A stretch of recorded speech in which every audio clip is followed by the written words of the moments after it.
Hey guys. Here is what if Naruto went on a mysterious island. After 2 years of traveling with Jiraiya, Naruto meets up with Sakura on the island of Danube.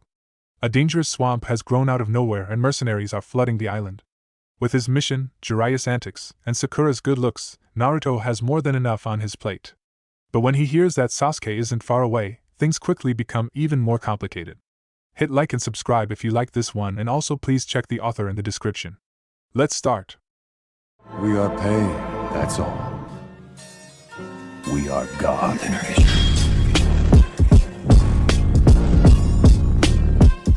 Chapter 1. Rushing Wind. The kind that left you deaf while you leapt from branch to branch. There were other sounds, of course.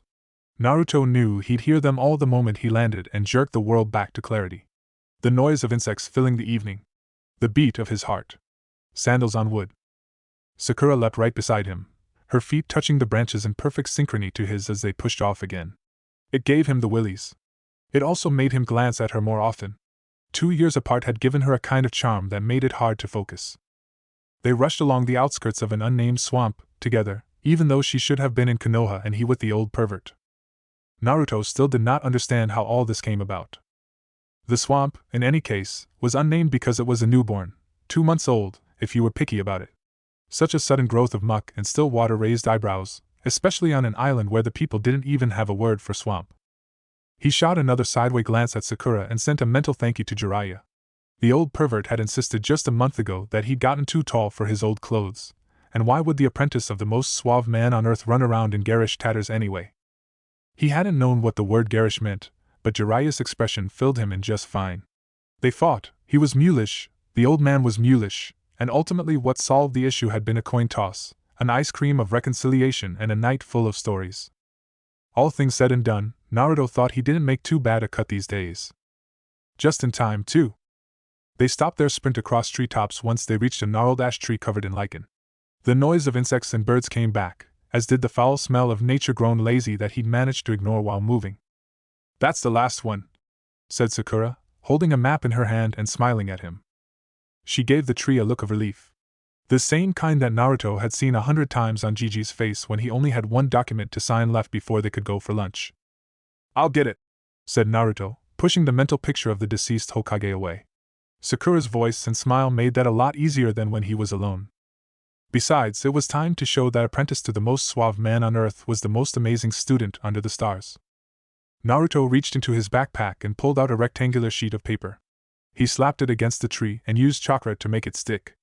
Then, with blood from his thumb, he smeared a circle on it. There was no reaction from Sakura, but then, she hadn't shown any for the last 20 trees either. The best part was yet to come anyway.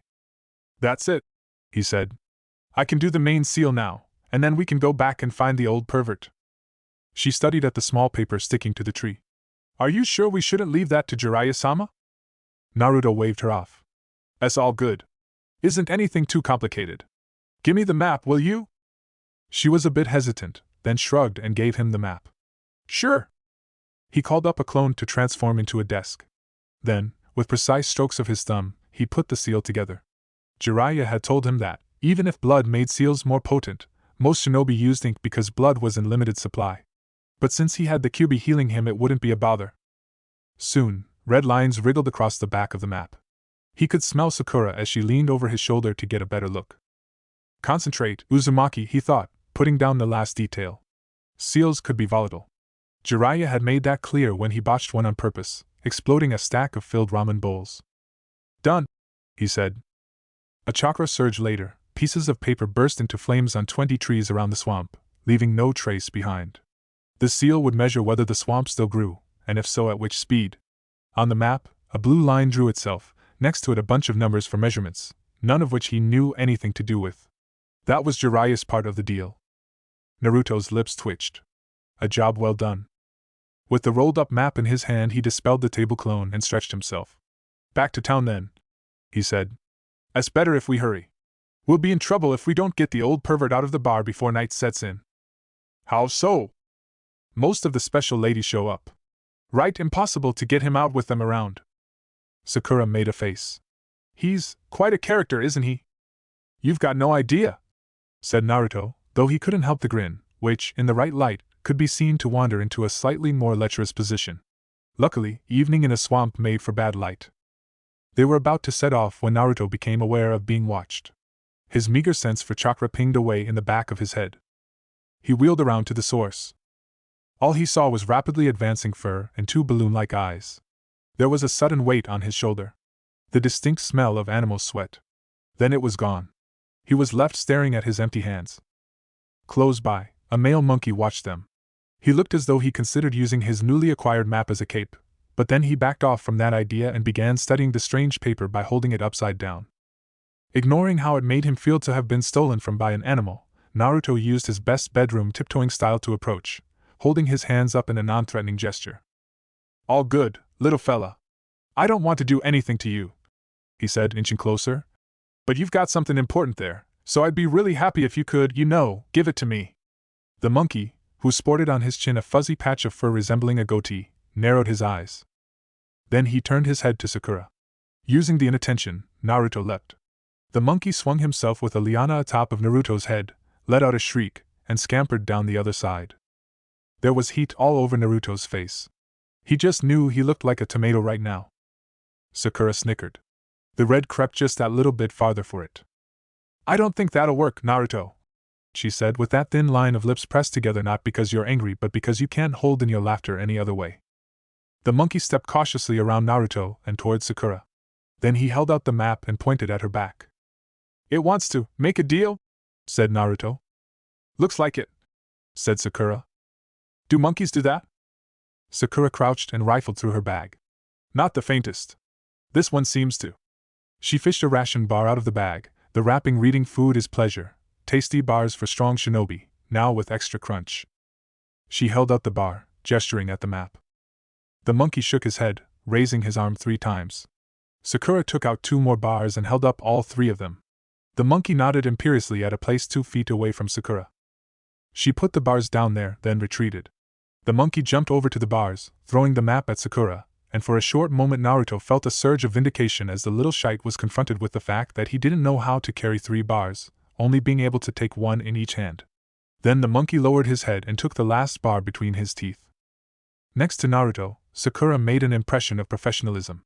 He knew it was fake though. She wanted to laugh, he could see that. Suppressing the urge to throw up his arms, he said, "Now that we've got the map, let's hurry. I've got enough of this swamp for the day."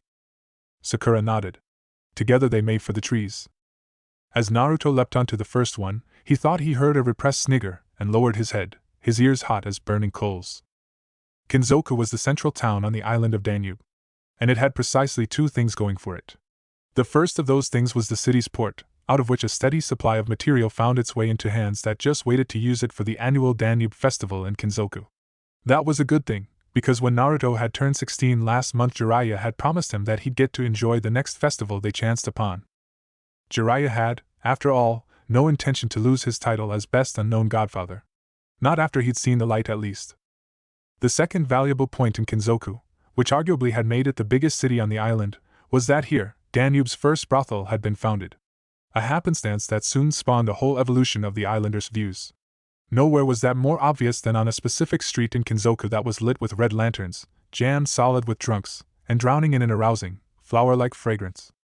In the noble establishment of Lady Hume, the finely distilled rose, which was considered among regulars to be the finest of its kind, the most suave man on earth shared a cup of sake with 2 courtesans. He liked the smell of both, one more smoky and alluring in a darker, mysterious way, like an unknown campfire in a forest at night, the other fresh, fruity, if he were to guess, powdered with some sort of mixture between apple and cinnamon, much like an invitation into a warm and sunny home, behind the doors of which unspeakable delights would occur, of course, but never without a smile. And yet, he held them closer to him, feeling their curves press into his sides. No. There was no and yet. He wouldn't let this evening be ruined. "Do you wish to drink more, master?" Jiraiya smiled down at her. The smile of a true gentleman. "I'd much rather hold you like this." His hand wandered a bit lower. And in a game the rules of which had been perfected across the history of humankind, the courtesan replied with a demure look, acted out with startling precision, and nestled up against him some more, making for all intents and purpose the impression of a young, shy girl freshly fallen in love. Perfect. Divine. Then there was boisterous laughter from a sectioned-off area close by. And yet, Jiraiya sighed.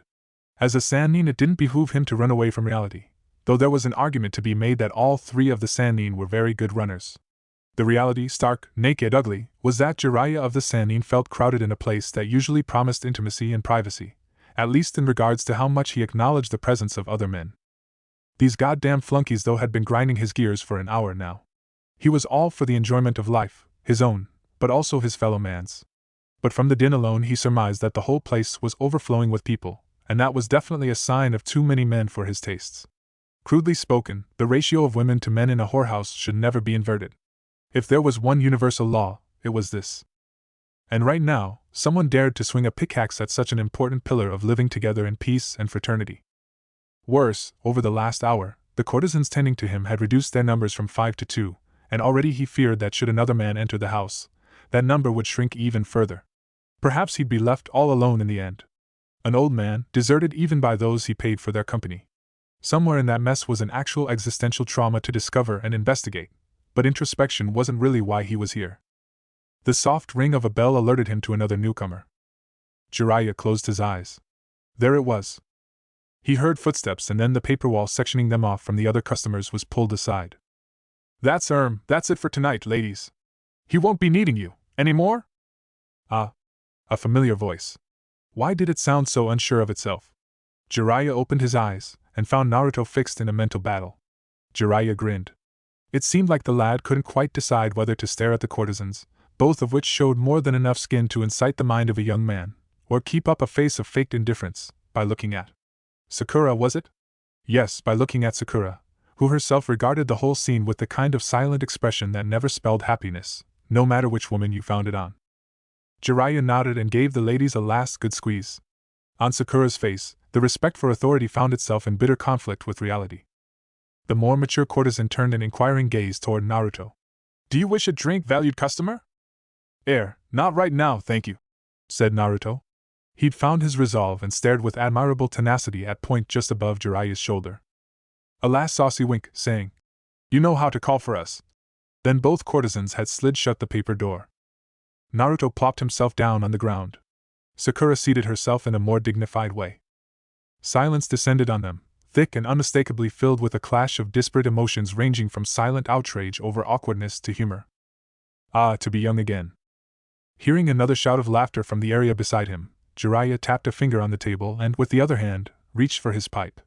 A web of lines stretched across the floor and up the paper walls. It flashed blue once, then died down. You're back. Let's see it, said Jiraiya. Naruto handed him the map.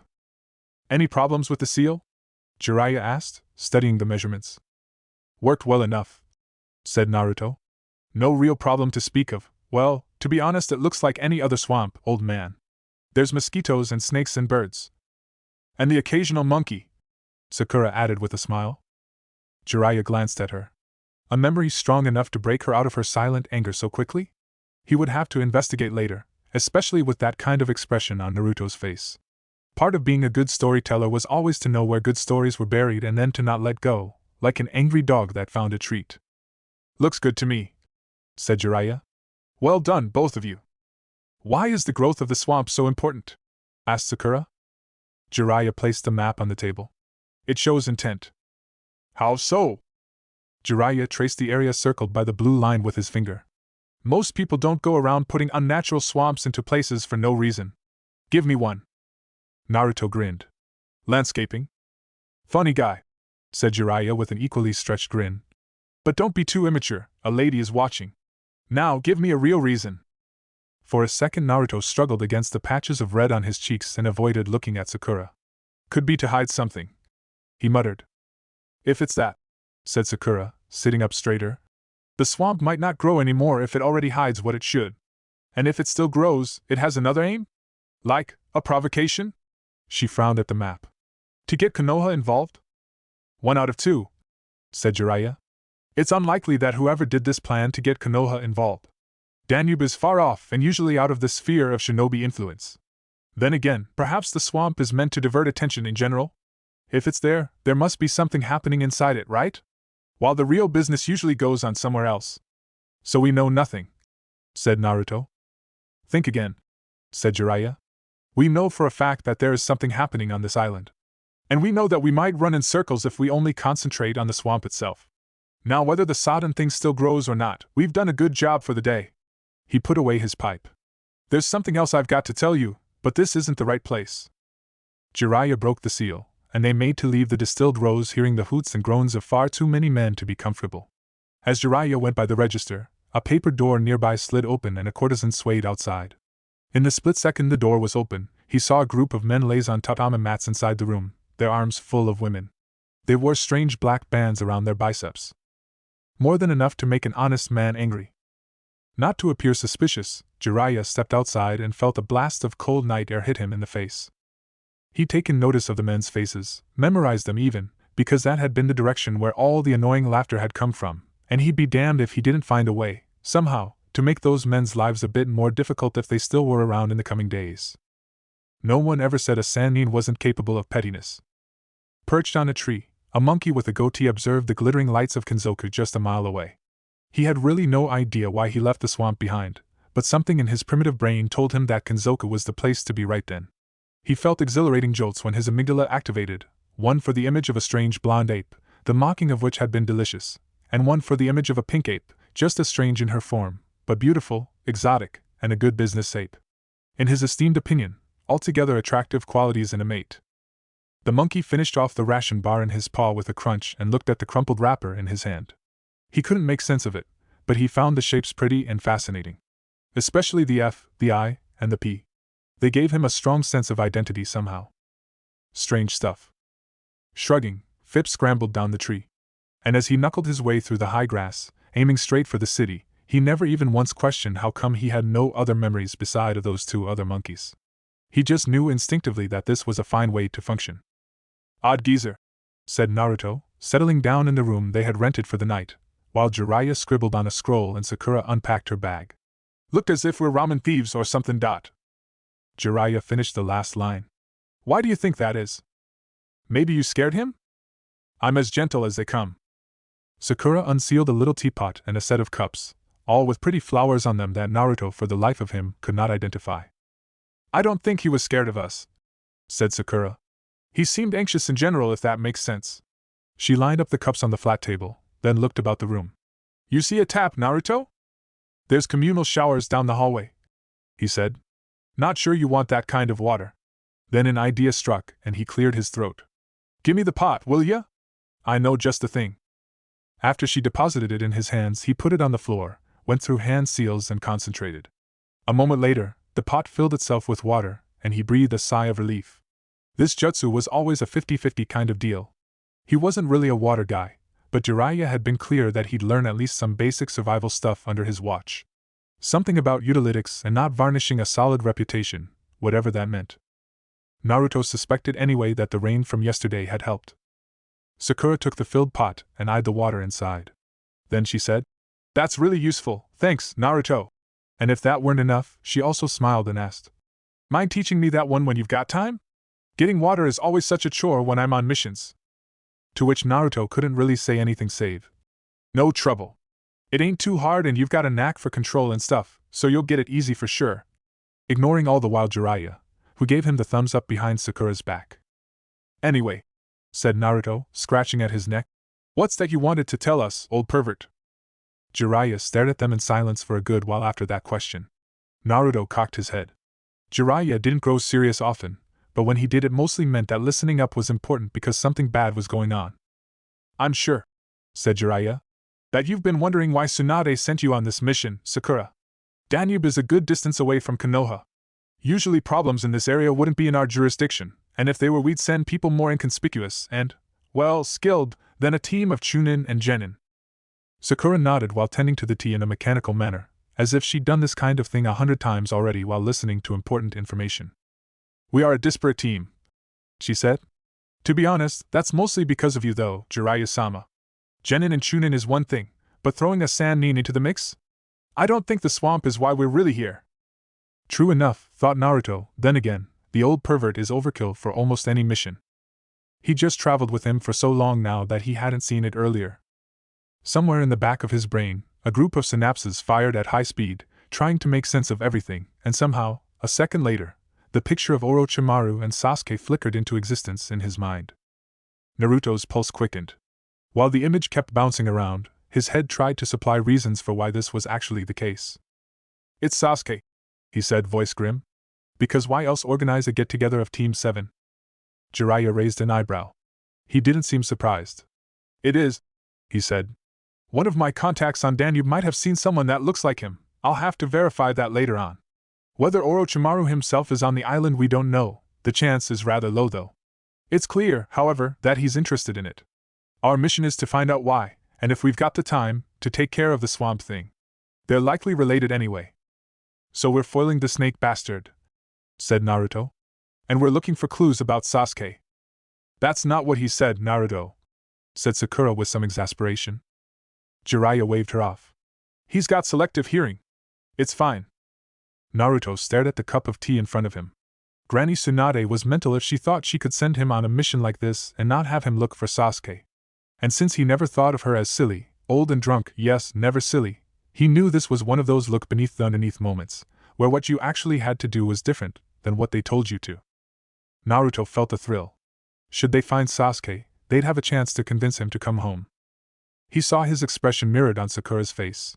They would find him, and they would bring him back, one way or another, the other way being a good-natured fist in Sasuke's face, so that he could taste each knuckle once, solely for the sake of feeling how upsetting it actually was to others to be such a miserable bastard and leave in the first place. "So," said Naruto, emerging from his thoughts, "what are we going to do? It's not like he'll show himself or anything if we ask nicely. Sasuke's too Sasuke-ish for a mistake like that." "Sasuke-ish." Jiraiya pronounced the word slowly, as if to taste it. Then his brows furrowed. "I hope both of you understand that right now he's an enemy to Konoha." He observed them, then sighed, murmuring, "Should have known," to himself. Louder he continued, "Listen up. I know he's your teammate, and we'll do whatever we can to find him. But," Jiraiya jabbed his finger at Naruto's face, "and I'm serious on this, don't go into this thinking of him as a friend you just need to have some words with." Jiraiya went on, "The world's not that easy, kiddo. It doesn't work like that, even if it damn well should. Listen, Jiraiya stopped himself mid-sentence, shrugged his way out of the remembrance, and tried to muster a smile that hung sullenly on half-mast. "Look, I'm not saying that you go for his jugular the moment you meet him. Settle down, I know you wouldn't anyway, Naruto, but I want you to keep in mind that he might do it." The look on Jiraiya's face, of having grapple hooks tearing at your gaze and pulling it forcefully into the past, had been enough to keep Naruto still until that last part. "But some things you couldn't let stand." "He won't do that." Lowering his voice, Naruto went on. "He won't. He's still Sasuke, and even if he's all obsessed with his brother and can't really see much else, he won't kill us. It's dumb is what it is." Naruto gripped the part of his shirt where 2 years prior Sasuke had put a dent in him. "He'd rough us up or insult us, but he'd never go for the kill."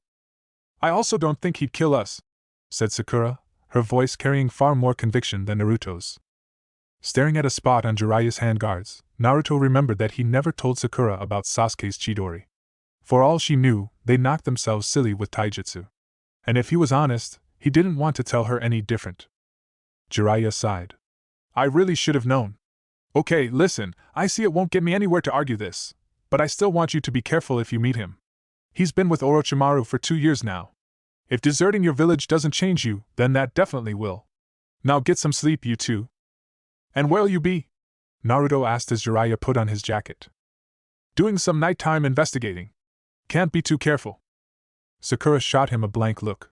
"Right. Get yourself to bed," he said. "Tomorrow will be a long day." Naruto hugged a chopstick. It was life-sized, a bit wet at the bottom, and smelled faintly of noodle broth.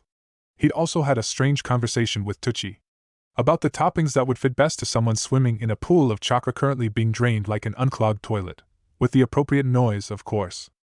He turned on his stomach, some saliva trickling down his chin.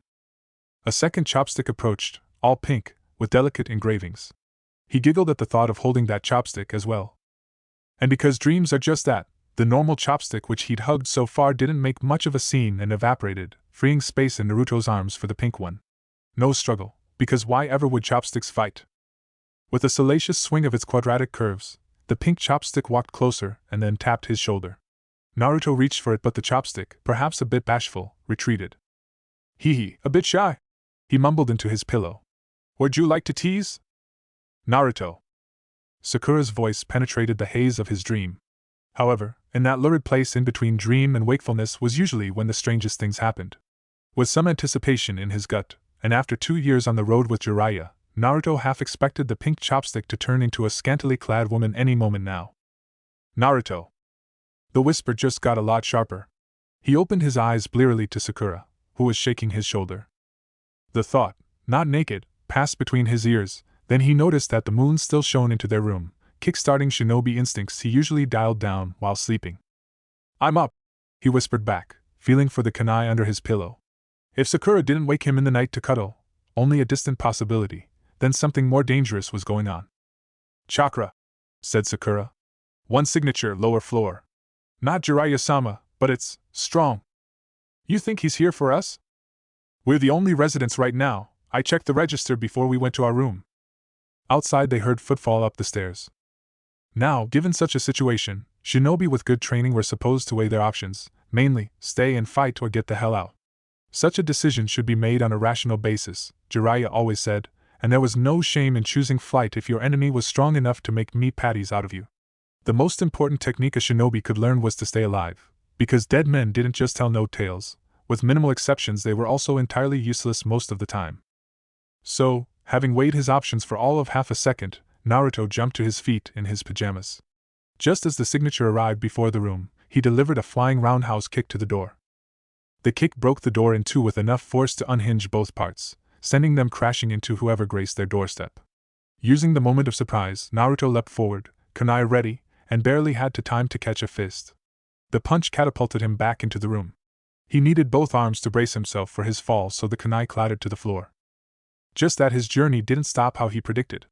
Instead, he went right through the wall. He landed with his back on the pavement outside the inn.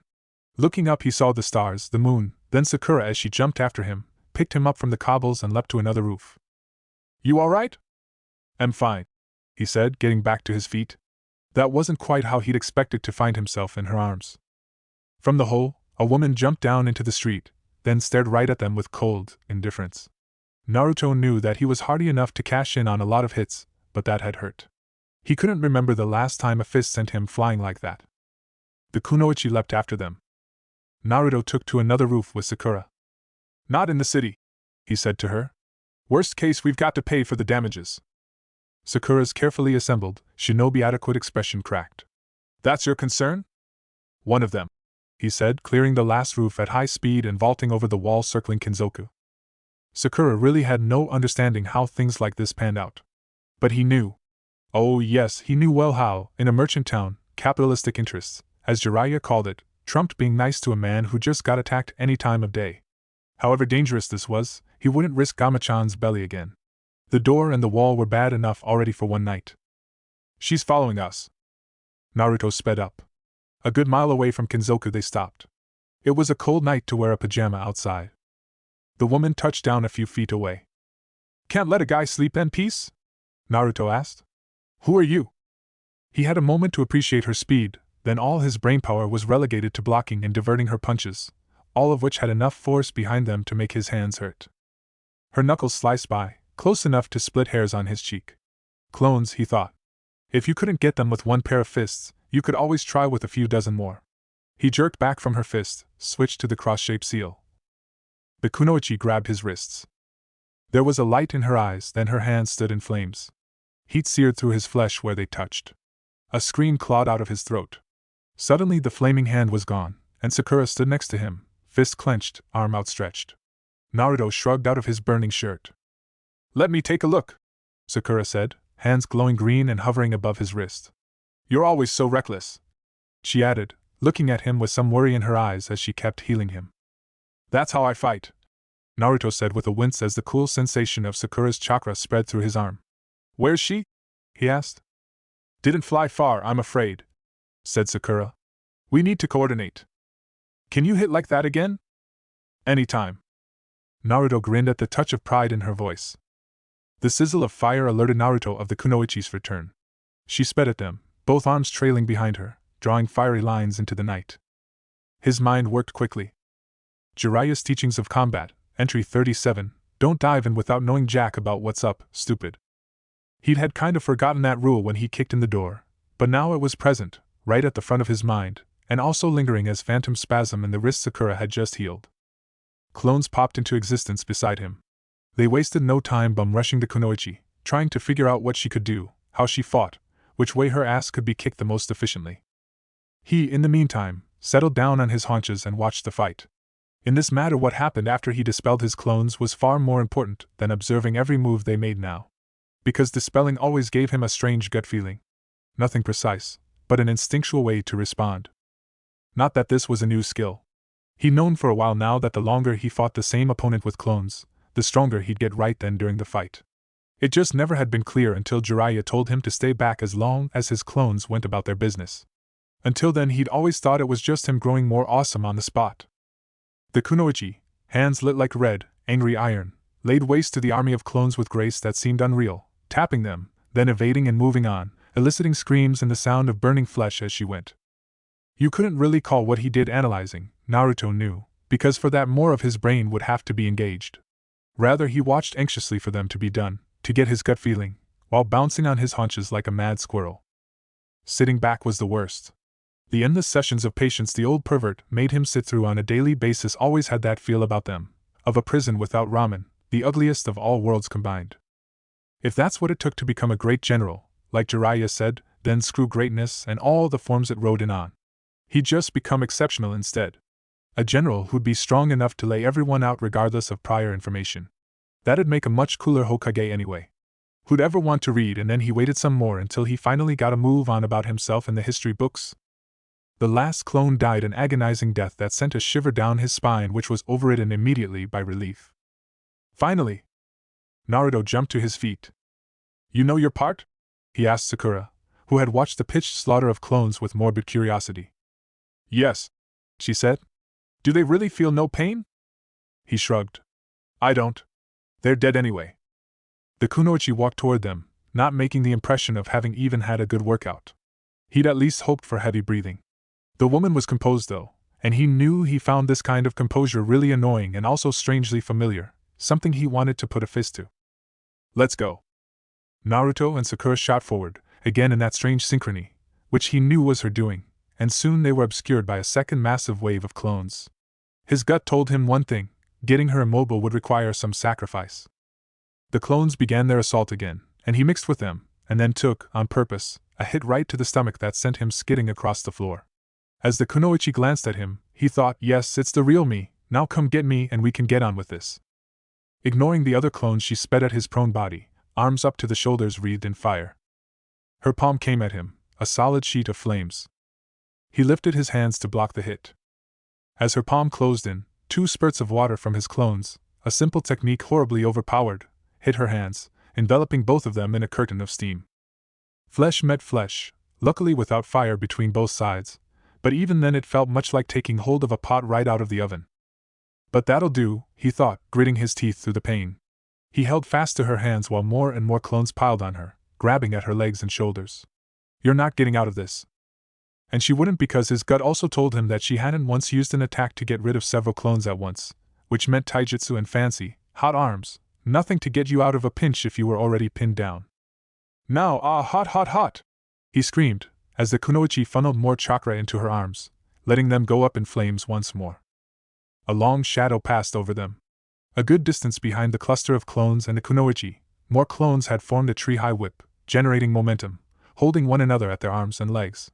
And at the end of that whip hung Sakura, fists all revved up for whatever trick she did to punch like Grandma Tsunade. An ominous whistle, then the human mace crashed down on them with a furious outcry. Shinaro! Naruto woke to the sensation of Sakura's chakra coursing through his body. It healed the damage of which he'd taken little notice during the attack, mostly rock splinters that had gotten under his skin. The reason for him being unconscious, and he'd do his best to never tell her that, wasn't so much the pain he cashed in on after Sakura's fist hit the kunoichi and also him, but rather the sheer devastation that occurred afterward. The way one punch of hers had entirely reshaped the landscape jarred so much with his prior picture of her as someone to be protected, now as a medic need even more so, that he'd been unable to cope with it. Hence the world turning black. Sakura's face hovered over his, concern written all over it. Is it better now? I didn't think it'd reach you like that. He smiled, still half grappling with this new revelation. That's all right, Sakura, I'm fine. That wouldn't ever kill me before I get to be Hokage. Normally that's the kind of sentence that'd make me look for a concussion, she said. But in your case that'd mean you've been concussed your whole life. Her hand stopped glowing. You've got burns on your palms, but I blocked the pain receptors for now. I can mix a salve for that when we're back at the inn. Yeah, the inn? He really couldn't wait to get back there. Not because of the salve, the QB would take care of his burns. But he needed some peace and quiet to process all this. Naruto climbed to his feet and found that this way the destruction Sakura had caused became even more apparent. Little of the high grass could be seen anymore. The whole ground was rocky and upturned, like a field plowed by a biju with a penchant for agriculture. Here and there trees stuck out of the rubble the wrong way around, thick roots hanging about their trunks like bad toupees. You couldn't ever be sure with shinobi, but the odds of anyone surviving a direct hit of a punch like this were somewhere about 0. So where's she? He asked, trying to find a half-destroyed body between the rubble and shoving away the implication of what Sakura's fists could do to a human. Escaped? Said Sakura, her tone taking on a dangerous edge. I don't know how, but there's no body anywhere. A problem presented itself. What to be more afraid of? Sakura's anger at not having succeeded, or the thought that a kunoichi strong enough to survive that could still be lingering around? Naruto put on his best smile. The one he'd always used when he tried to wheedle more bowls out of Tucci. That's not your fault, Sakura. Of course it's not my fault, she said, the edges around her eyes softening. Naruto nodded winsomely. Must have been some special jutsu to make her escape like that. Can't tell stuff like that from the get-go. It is a bit hard to predict, isn't it? Right about that, said Naruto. Woman's got tricks in her bag, that's for sure. Can't be too careful. At least now we know. That's good. Sakura spent another 30 seconds crunching a pebble to death under her sandals. Then she sighed and the poor thing found relief. Thanks for trying to cheer me up, Naruto. No idea what you mean. Of course, she said, her lips pulling up. We should look around. No matter how good she is, she might have lost something during the fight or her escape. Way ahead of you there, said Naruto. Sakura turned and came face to face with a crowd of clones climbing through the rubble, searching for clues. When did you? A moment ago, he said. Because if there was one thing mastering the Kage Bunshin taught you, it's that deciding on doing just one thing isn't anything you have to settle for if you don't want to. When life gave you the choice of calming Sakura on the one hand and securing yourself against a possible attack on the other, then in his humble opinion, Uzumaki Naruto was uniquely qualified to do both. A moment later, one of the clones ran up to them and handed him a black cloth. That's all, boss. Nothing else we can find in this mess. The clone offered Sakura a cheeky salute, then puffed away. Naruto held the cloth up to his eyes. That look familiar to you, Sakura? Sakura shook her head. Nothing I know. How about we take this to the old pervert and see what he's got to say about this? Not necessary, came Jiraiya's voice from behind them. He stood a few yards away from them, balancing on one of the upturned trees, surveying the destruction. That's Tsunade for you, he muttered. Should have known she'd make a little monster out of you. A bit late, aren't you? Said Naruto. Jiraiya shrugged. I was busy. But for now we should vacate the premises. Naruto raised an eyebrow. They comin'? Yup, said Jiraiya. Let's leg it. Which they did, and just in time to reach the high grass where they could hide. From Kinzoku, a long row of torches wound itself to Sakura's landscaping project. Naruto immediately saw the wisdom in Jiraiya's advice. He knew just too well who'd be held responsible if they found them there. When they arrived back at the inn, Naruto felt the loss of sleep getting to him. Before he could nap until sunrise, though, Jiraiya insisted on a report. Apparently such an encounter wasn't just brushed off for a night even if they gave him a rough description and a rundown on the way back. Sakura had stretched a bed sheet across the broken door frame, but the hole in the wall was conspicuously absent. Naruto glanced at Jiraiya. What did you do? Patched it up, obviously. Sakura knelt before the table which had avoided destruction by a hair's breadth. Rubbing her arm, she said, There's a draft, though. Genjutsu? Very good, said Jiraiya. You could learn something from her, Naruto. She's got an eye for detail. So you're shafting the owner? Said Naruto. It's a compromise. He gets money for the door, that should be enough. Does he know of your compromise? Jiraiya shrugged. If it bothers you that much, you can pay him for the wall. As it stands, the door was pretty expensive already, so you might not want to burden your wallet too much. Naruto resisted the urge to reach for Gamachan. He knew already that his wallet weighed less than before the attack. The old pervert constantly went on about fiscal responsibility. His idea of teaching it was to make sure Naruto never had enough money, so that he'd always have to pinch no matter what. Somewhere in the depths of his mind lurked the fragile hope that Jiraiya wasn't such a bad man after all, that once their travels were over he'd hand Naruto a bag with all the money he'd taken. A real exercise, training, not being a dick, whatever you wish to call it, Naruto still hoped. So, said Naruto, remembering the tatters of his pajamas, we've got a black band and an attack. What'd you make of that? She was good, said Sakura. I could probably take her in close combat if the fire weren't there, but she used it all the time, so it's a good guess that she's not only capable but also chakra efficient. You think Orochimaru sent her? Said Naruto. Jiraiya hummed in his throat. She's one of his agents, yes. Goes by the name of Adder if your description is correct. Appeared a few years ago in the bingo book. But I don't think she knew who you were, or she wouldn't have attacked. I'm pretty sure Orochimaru knows that you're traveling with me. We haven't been too inconspicuous on the road and he always gets a hold of such information quickly. She thought we're some small fish?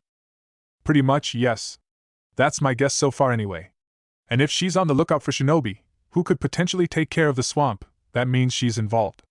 Give me that, Sakura, will you? Sakura handed Jiraiya the black cloth.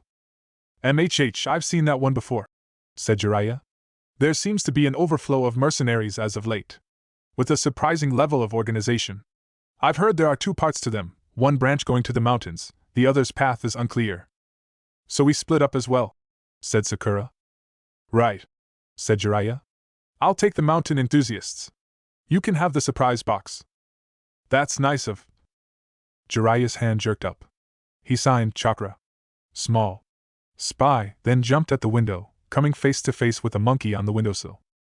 And while Jiraiya had a stare down with the monkey, Naruto entertained a host of questions, like, why the hell was this monkey in their room? Could monkeys follow you? Do they have memories? All of which amounted to the hearty conclusion that he had no clue, and it was probably safer for his sanity not to know. Jiraiya took the monkey by the scruff of his neck and deposited him on the table. The monkey didn't even shriek. He winked at Sakura though. Jiraiya inspected the monkey. This is odd. You tell me, said Naruto. We've met that guy in the jungle earlier and he's a bunch of trouble. Bugger must have followed us. That's not how monkeys work, Naruto, said Jiraiya. His hands lit up blue as he traced symbols around the monkey. He's not a summon, so the much bigger question is, why does he use chakra? Naruto felt his memories jolt. He had sensed an attack back in the swamp. A small amount of inbound chakra, before the little guy had surprised him and stolen the map. He hadn't thought much about it, but the question was valid. Why did he have chakra? Naruto frowned at the monkey, who made a rude gesture in his direction. Do you think he's a spy? He asked. Not necessarily, said Sakura. As she came over to take a closer look, the monkey began puffing out his chest, stroking his fur. Every living being has a certain amount of chakra, she added. So it's no surprise that he has, too. The problem is that he didn't just have it, he actively used it, said Jiraiya. The spike was small but it was there. He clung to the windowsill with it. After careful deliberation, Naruto cocked his head and said, He looks unspyish.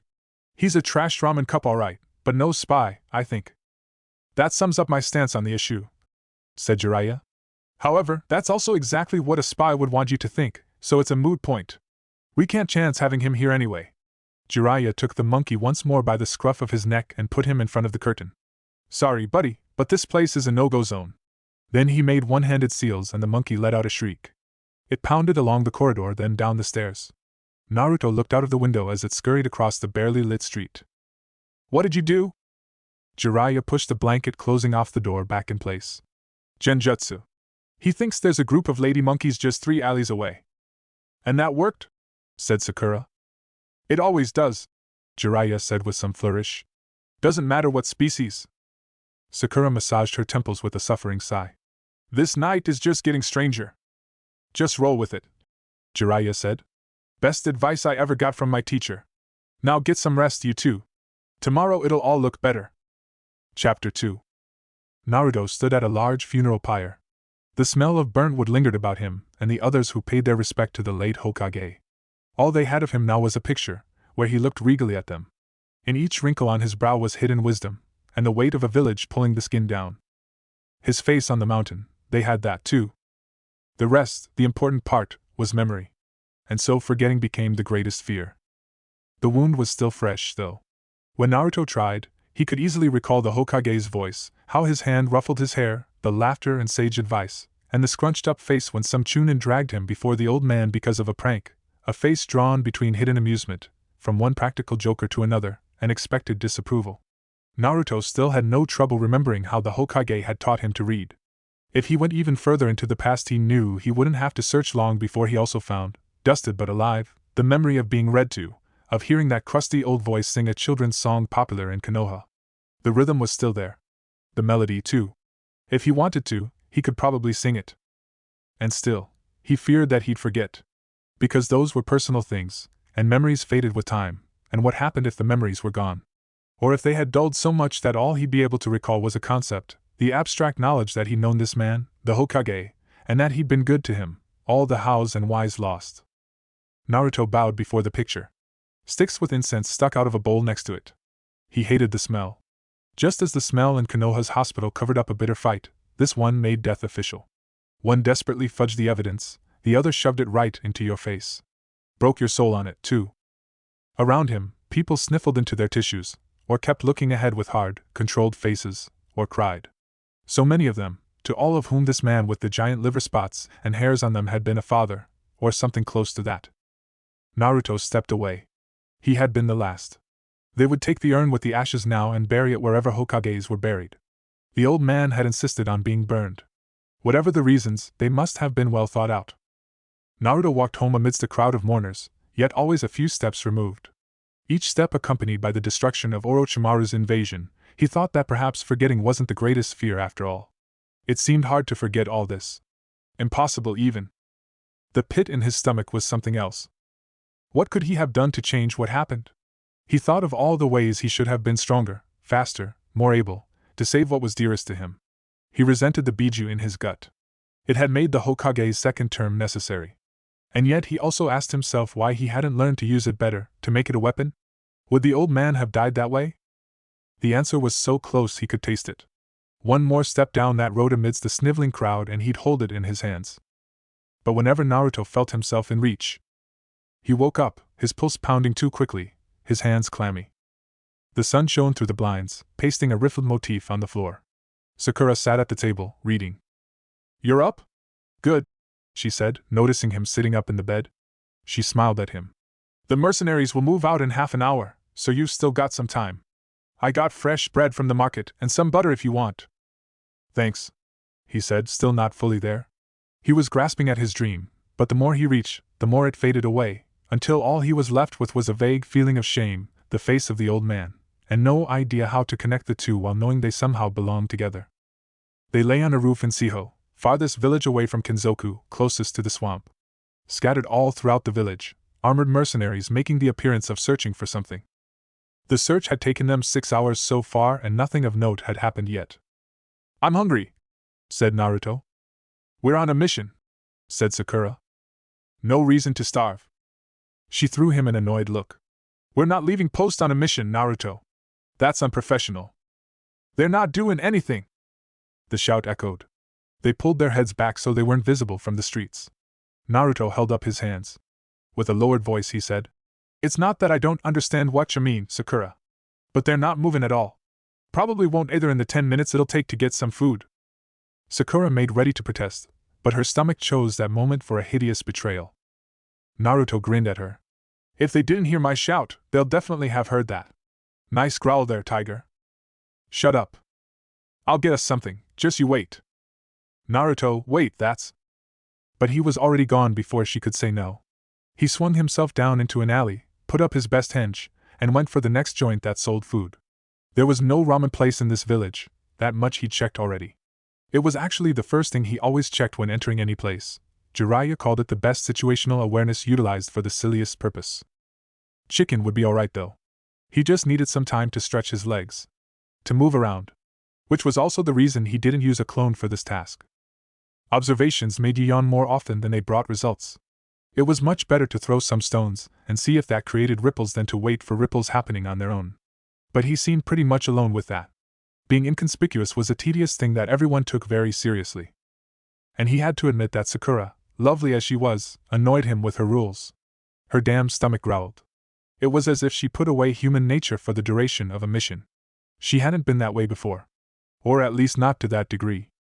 15 minutes later he returned to the roof with 2 cartons of chicken and rice, and they began to eat. Naruto enjoyed it for all it was worth, if only to provide a counterbalance. "We shouldn't be doing this," said Sakura. "Look, Sakura, there's nothing they'll do, is there? They've done nothing so far but stand around. We should be finding out what they're doing. We tried, and all that got us was we're on the lookout for the Swamp Maker. And that they definitely aren't, because we know they're part of the Swamp Maker, so whatever the hell they're doing here, not chasing anybody. So for all I know it's just standing around like silly ducks. They've got to have a purpose though," said Sakura. She gave up her reluctant eating and adopted a style more suited to someone whose stomach made the noise of a starved tigress about to feast. Naruto shrugged. "They don't show nothing so far," he said around a piece of chicken. "Maybe it's not the best place to do watching, this roof." Sakura looked confused. "It is the best vantage point in the village, equidistant to the village borders on each side. If something happens we'll know immediately." She nodded confidently. "It's the most reasonable spot to see if something goes on." What? What the hell had Grandma Tsunade and those finicky bastards at the hospital done with her? He made a mental note to get a hold of that issue later. Couldn't let her become dry like that, like some old prune. "It means being the same distance away each side. It's really the most appropriate spot according to my calculations. We'll see whatever happens perfectly." "That's not the seeing I'm talking about, Sakura. We've been seeing 4 hours, just there's nothing to see here. What we need is to get on the ground. Finger to the pulse is what the old pervert always says." "Pulse? People. They talk and we talk and maybe they'll let something slip and then we're a whole deal farther down that road." Sakura put away the empty cup. Her fingernails seemed interesting to her all of a sudden. "I'm not sure," she said. Naruto cocked his head, taking her in, suddenly all the professionalism gone, replaced instead by a load of shyness and finger-staring. Cute in its own way but throwing up a lot of questions. "You alright, Sakura? Why were you not sure?" She trailed off, then looked up. Cheeks red, she ground out. "I'm not good with improvising." "There." She crossed her arms. "I can talk well if I can stay as myself, but if I have to play someone else or do infiltration work, I'm just not good at that. It's always a blunder and I'm nervous, and my thoughts get jumbled and—" "Easy there," said Naruto. The red across Sakura's cheeks flared up harder. "I ruined missions before with this. My track record isn't too good." Naruto nodded, leaning toward her. Finally her awkward keeping to textbook rules made sense. Failed missions rarely did any good for a shinobi's confidence. The aftermath of the Valley of the End had made that clear to him. And if she'd bungled stuff like this before, chances were she'd overcompensate and try her hardest not to again, and that'd just make her tense, and she'd screw up all over again. He understood it, better than she likely thought he did. "I don't think that's too important," he said after a moment. "So you're no good at talking to people you've got to press for information? Big deal. You're a combat medic anyway. The way I see it, what you need to be good at is clubbing people and patching them up." A quick, brutal shiver shot down his spine. "You've no trouble in either of those, Sakura. Believe me." She looked up. Hopeful but still uncertain, as if she couldn't quite find it in herself to trust that not being perfect didn't make her a bad shinobi. "But it's such an essential quality," she said. "Iruka always told us information is key. Ibiki, too." Naruto shrugged. "They never said you've got to be the one to get the information. Can you imagine caterpillar brows going about squeezing people subtle, like? No way." Naruto dusted off his shoulder, then leaped to his feet. "It's teams in Konoha for a reason, Sakura, and we're the best damn team there is, so it's all about synergy. Us working together is what I want to say. So you'll keep on the lookout up here and I'll go down and get some intel, and then we find out what's what. And if I get busted hard when we're slamming fists with that kunoichi again, then I need you to patch me up, cause that's something I can't do." "Thanks, Naruto," she said. As her lips moved into a grateful smile, Naruto felt a funny twitching in his stomach and mentally patted his shoulder for a job well done. He made his way to the streets below, thinking that women really had silly concerns sometimes. As if he'd give one wit if she couldn't talk a smooth game to some mercenary. Besides, if she really needed information, she could crush a toe or two and then go on asking questions. Not many people in the world who would say no to such a convincing method. She held a manicured hand to her mouth. Hair cascaded down her back like an avalanche of blonde seduction, each strand positioned by long-practiced habit to ensure the most alluring vision no matter the angle. Pardon, she had met few men who'd been able to say no to a conversation with her. "What are you talking about?" she said, putting a tremble into her voice. "It's a nice a day, why'd I need to hide, honey? And you know I'm living on my own. There's really no one else." The mercenary's eyes lit up. "I will definitely find you later, but you've got to go now." She snuggled up to him, ignoring the boozy breath. "You sure?" she breathed, tracing circles on his tattooed biceps. He looked conflicted. In fact, she hadn't ever seen such a conflicted look since the last time Choji had to choose between 2 meals because his allowance ran out. Was that pride she felt? Oh yes, it was. With a look of supreme effort, the man pried her away, gently as you please, and said, "Really sorry, babe. But it'll have to wait. I'll find you, though. Promise." Now, he mustered a stern expression. "You're better get inside.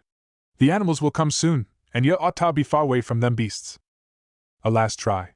Some more information to wheedle out. She put on her best come-hither look. "The only animals I see is we two, honey. And I assure you, given some privacy we can make any beast blush." Wrong move. Instead of responding, the mercenary shoved her into an alley and pressed his lips on her face.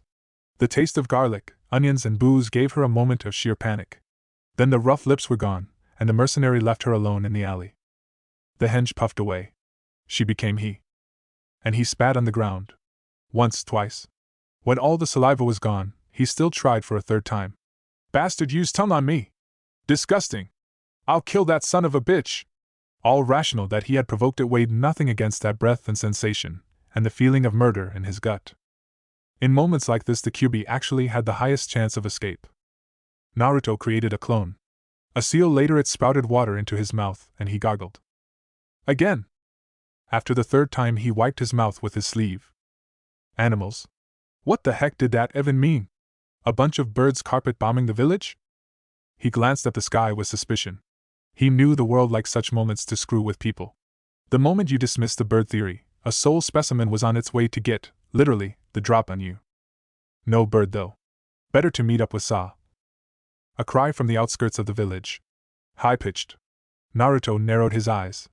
Children like to wail, but that hadn't been the normal kind of outburst.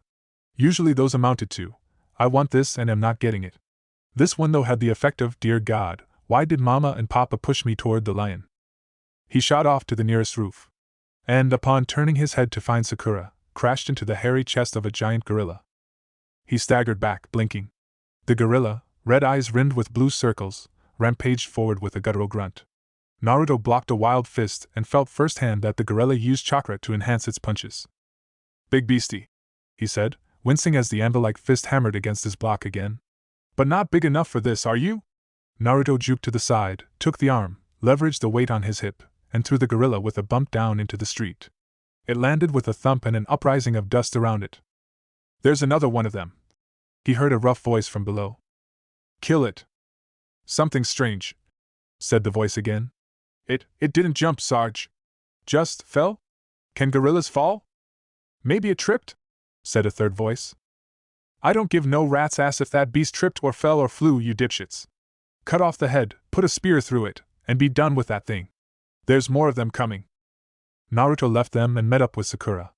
Together they observed the mercenaries forget their fiscal differences and band together in order to defend Siho's population from aggressive and severely oversized animals. Still no birds. Though the 20-foot-long snake winding itself through the village was more than enough. As was the house-sized crocodile that tore through stalls with its jaws, crunching on the wooden boards like they were toothpicks. "Should we help them?" asked Sakura. Naruto shook his head. "It's their work, let them finish this up themselves. We should keep an eye on the villagers." "Right. If one of them's in the way of a beast, we'll save him. All sneaky, like."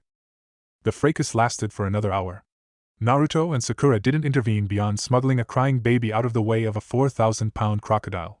What they observed afterwards was chaos and confusion among the villagers, who turned to the mercenaries that had gathered in the middle of the village square. I don't know what to say," said the village elder, looking helplessly about. None of the wooden shacks used by merchants around the square had survived. Tarpaulins lay strewn across the floor, mud bricks between them, here and there a pile of splinters and the occasional puddle of blood. The place smelled muddy and of swamp and sweat. One house, solid stone, had giant scratch marks from one corner to another.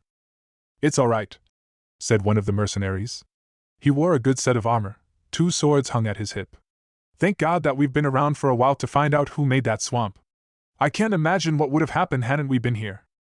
The elder twisted the sleeves of his robe. Yes, indeed. "I can't either." He looked about, stumped by the circumstances. "I thank you, good sirs. We don't have much in terms of payment, but Siho is known for its crabs.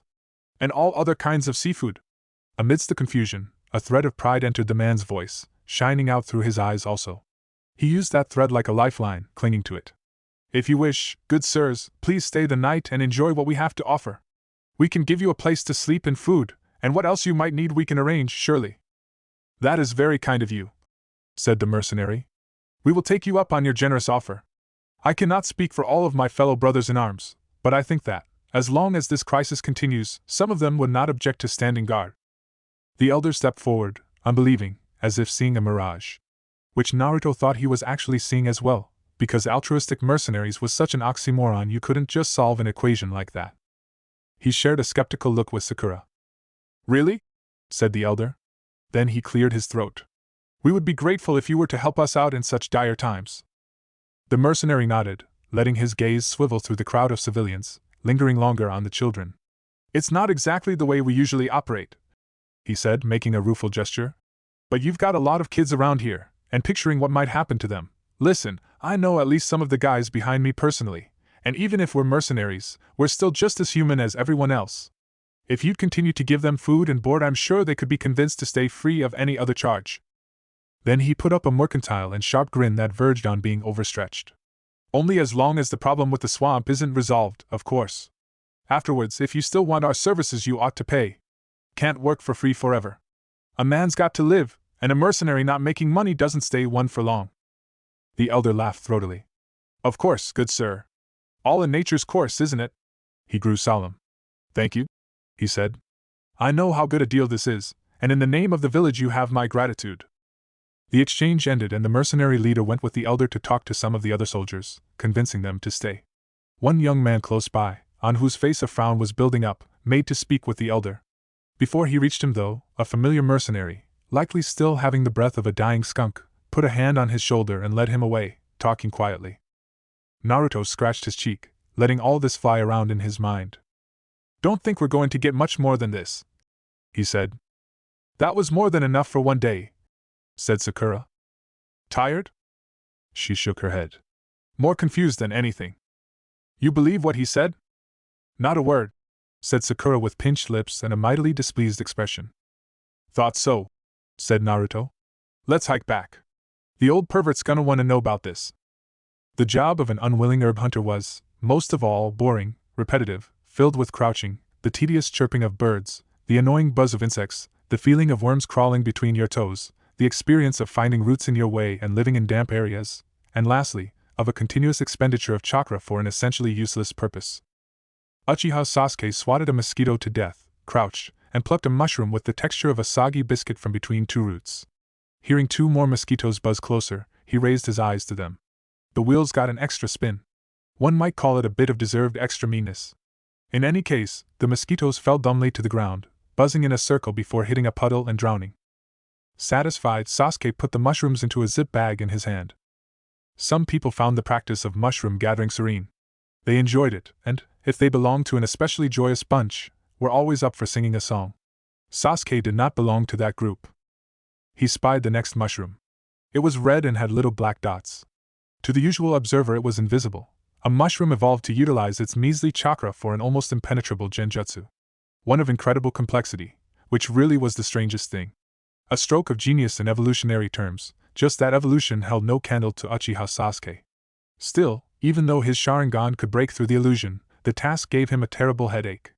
He felt how his prized Sharingan had to actually work, to accustom itself to every new mushroom, as if the things changed their illusionary makeup twice within a second, with no regard for continuity, all to spite him. Another mushroom entered the zip bag involuntarily, its biological defenses lying shattered and broken before him, a siege wall crumbling to dust under the onslaught of his eyes, a shield pierced by the. Sasuke shut the bag with an audible zip. That was more than enough for one evening, enough to satisfy Orochimaru's demand in any case. He would bring the mushrooms back to his hideout, then train, and, well, train again. And if Orochimaru hadn't promised him tips for a new technique, a development for his lightning affinity that could call down heaven itself to smite his brother, he'd be long gone by now. Sasuke fastened the bag to his belt, then shunshined on to the next best tree and sped to his hideout. The cave offered enough room to train in peace, and at night the droplets of water falling from the stalactites onto the ground could be soothing. He boiled himself water for tea. He would take a short moment of rest before beginning his training, which begged another question, an ongoing project of his: how to relax when you are not training? It was surprisingly difficult. But Kabuto had been clear that overtraining could have damaging consequences for his chakra circulatory system. He had given Sasuke a special tour through the experiment wards 2 years back. There, all the failed experiments slumbered that Orochimaru had produced by trying to create a shinobi capable of beneficial overtraining. Not a pretty sight. Still, Sasuke had disregarded it, of course. Until, a few months back, Orochimaru had noticed him overtax his body. The snake Sannin had given him the same tour as Kabuto, then. Just that having Orochimaru as a tour guide was infinitely worse. To prove his credentials, Orochimaru had ended the journey through his facility by conducting a live experiment on a lesser genin, who trained herself to death because she was so devoted to him. Hence the problem of finding something to do. Sasuke's eyes wandered to a bag near his bedroll. Books. It had been risky, of course, to buy them in Kinzoku while being a wanted criminal. It had been one of those rare impulse buys. Entering the store he already regretted it, but by then it was too late anyway, so he just grabbed the next best books without looking, put them in his bag, and left without paying. He shouldn't have done that, provoking being seen like that. It was exactly this kind of stuff that called shinobi onto a scene. He could just imagine how Naruto and Sakura would react if they'd found out about him. Konoha was the last thing he could use right now. The job was tedious enough already. Sasuke pulled the bag to him and opened it. He might as well get a good look at what he stole. The first was a picture book. The Adventures of Schmucky and Ducky, a beautiful friendship between pig and duck. He incinerated that one on the spot. The second book read, How to Convince Your Partner in 20 Easy Steps to. Sasuke blew the growing pile of ash away, not wanting to risk his cave growing untidy. With a sense of inevitable futility, he reached for the last book in the bag. The cover was a bright green. Golden letters on it read, Aika Aika, Paradise of Delight, There's Never Too Many Women. The book slipped out of his grip and fell to the ground. Right, of course he had picked trash like this. The one time he actually wanted to do something apart from training, fate saw it fit to mock him. He glanced at the book. Trash. Yes. But trash read by a surprising amount of strong shinobi. Not that he believed their success had anything to do with the book. But really you could never be sure. And if men like the Hokage, Kakashi and Jiraiya of the Sannin read or even wrote it, perhaps. No. Trash. The cover grinned at him. Then he heard steps outside the cave and, almost happy that the decision had been taken from him, he kicked the book into a dark corner. Shortly after, Ada dragged herself into this part of the cave. She held her sides and wheezed. Even if he couldn't smell any fresh blood, she looked weak enough to fall down any second. She coughed, then gathered herself into an upright posture, which crumbled the next second. There is trouble, Sasuke-sama. Report. I have encountered hostiles. They were too strong for me alone. Sasuke raised an eyebrow. When Orochimaru said that the one he chose could sufficiently hold her own, that usually meant something. Perhaps a larger group of enemies? That would necessitate his involvement. How many? She stared at her feet. A bad feeling grew in his stomach at the sight. 2. She mumbled. I'm sorry, Sasuke-sama, but they were. He held up his hand. 2? Elite Chunin at least then. Possibly Jonin. When? He asked. Last night. And you're only coming to me with this now? She winced. I was injured, she said quietly. I wouldn't have made it to you without dying on the way. I had to get to my hideout and... Weak, he said. Any village affiliation? If one of the 5 had taken to investigating this swamp confrontation was inevitable. None that I could see. They were wearing sleeping clothes since I attacked them at night. He narrowed his eyes. You attacked them? I thought I would manage, they were only 2. And Orochimaru-sama said that. It doesn't matter what he said, said Sasuke slowly. You should have observed them further. But they look young, inexperienced. Sasuke gave her an indifferent look, and she averted her eyes. As if age had anything to do with skill. Itachi had. He shook his head. Not now. First he'd have to deal with this new problem. I'll gather more information on them come morning, he said. How did they look? She brightened a bit, as if finally having found some way to be useful. You'll find them easily, Sasuke-sama. They do stick out. One is completely blonde, with spiky hair and whiskers, and the other has pink hair. They're a good combat unit, but I don't think they're too good at noticing being observed. Too little subtlety. Sasuke blinked. Then the feeling in his stomach solidified into a knot, each strand tied together by supreme annoyance, and something else, something unidentifiable, unnameable, something he thought he'd killed a long while ago, 2 years to be precise. They were here? Why? Not saying a word, he walked over to his bedroll, picked up his sword, and fastened it to his belt. Then he rushed out of the cave without sparing at her another look. In Kinzoku, Jiraiya sat cross-legged on the floor of their room, pipe hanging loosely from his lips, a pair of glasses having slid down the bridge of his nose as he surveyed a piece of paper. Around him, many more pages lay scattered. Half a bottle of ink had been spilled across the tatami mats, ink dribbled from the table. The bottle, half empty, lay haphazardly on the table, upturned, a black tower toppled to the ground by some unknown force. The room smelled of sake, a box of tissues stood close by. 2 pieces of chocolate peeked out of tinfoil. Impressive, said Naruto, letting his gaze swivel through the chaos. Sakura stood open-mouthed next to him. What? The process, my dear, said Jiraiya sagely. He didn't avert his bespectacled eyes from the page in his hand. Then, with a satisfied hum, he slammed the page down, took a brush from behind his ear, half of which was smeared with black, dipped it into the puddle of ink on the floor, and wrote a last word on the page. I repeat, said Sakura, as if resetting the discussion would make things clearer. What? Artistic expression can be a bit messy at times, said Jiraiya. A masterpiece sometimes needs, well, chaos to really thrive. And my word, I can't remember the last time I've managed to get so many good things onto one page. Naruto went over to the box of tissues. In moments like these he'd love to have a fire affinity. Found no women today? He said, kicking the box into the farthest corner. Jiraiya looked affronted. I didn't go looking. Today was just my art and me. Liar, said Naruto. As if that's, why am I even bothering? It's... Sakura trailed off. It's for your writing? All this? Then she grew rigid, as if memory had finally dragged the kind of literature Jiraiya wrote into the floodlight of awareness. Her eyes grew cold. In this room? She asked, glaring at the tissues, then directing her fury at the culprit. Jiraiya took off the glasses and put them on the table. I assure you, I have no idea what you mean. I worked on my book. That won't work, thought Naruto. Not with Sakura at least. Disgusting, said Sakura, winding up. Absolutely. Haruno's Sakura, Jiraiya boomed. Sakura snapped to attention, unwilling, but even Naruto felt the instinct to salute at such a tone. I will not have you question my recreational activities, Jiraiya went on. Report your findings, Chunin. Experience enabled Naruto to snap out of the spell, but Sakura had spent little time with Jiraiya so far. Naruto wouldn't be surprised if a large part of her still held tight to the way legends described him. Aside from Tsunade herself, you likely couldn't find a higher authority that appealed so much to her authority-oriented mind. All mistakes forgotten, Sakura began reporting what had happened in Siho. Professionalism personified, voice carefully modulated, she stood straight like an oak, her words precise. A textbook made flesh. The more she talked, the more Jiraiya eased back into a relaxed position. Then he smuggled a few hand signs past her toward Naruto, which amounted to, pay attention, boy. That's how you do it. Naruto rolled his eyes. Layers upon layers. Were Sakura, despite all cautiousness, to notice the hand signs, Jiraiya could still say that he referred to the act of reporting itself.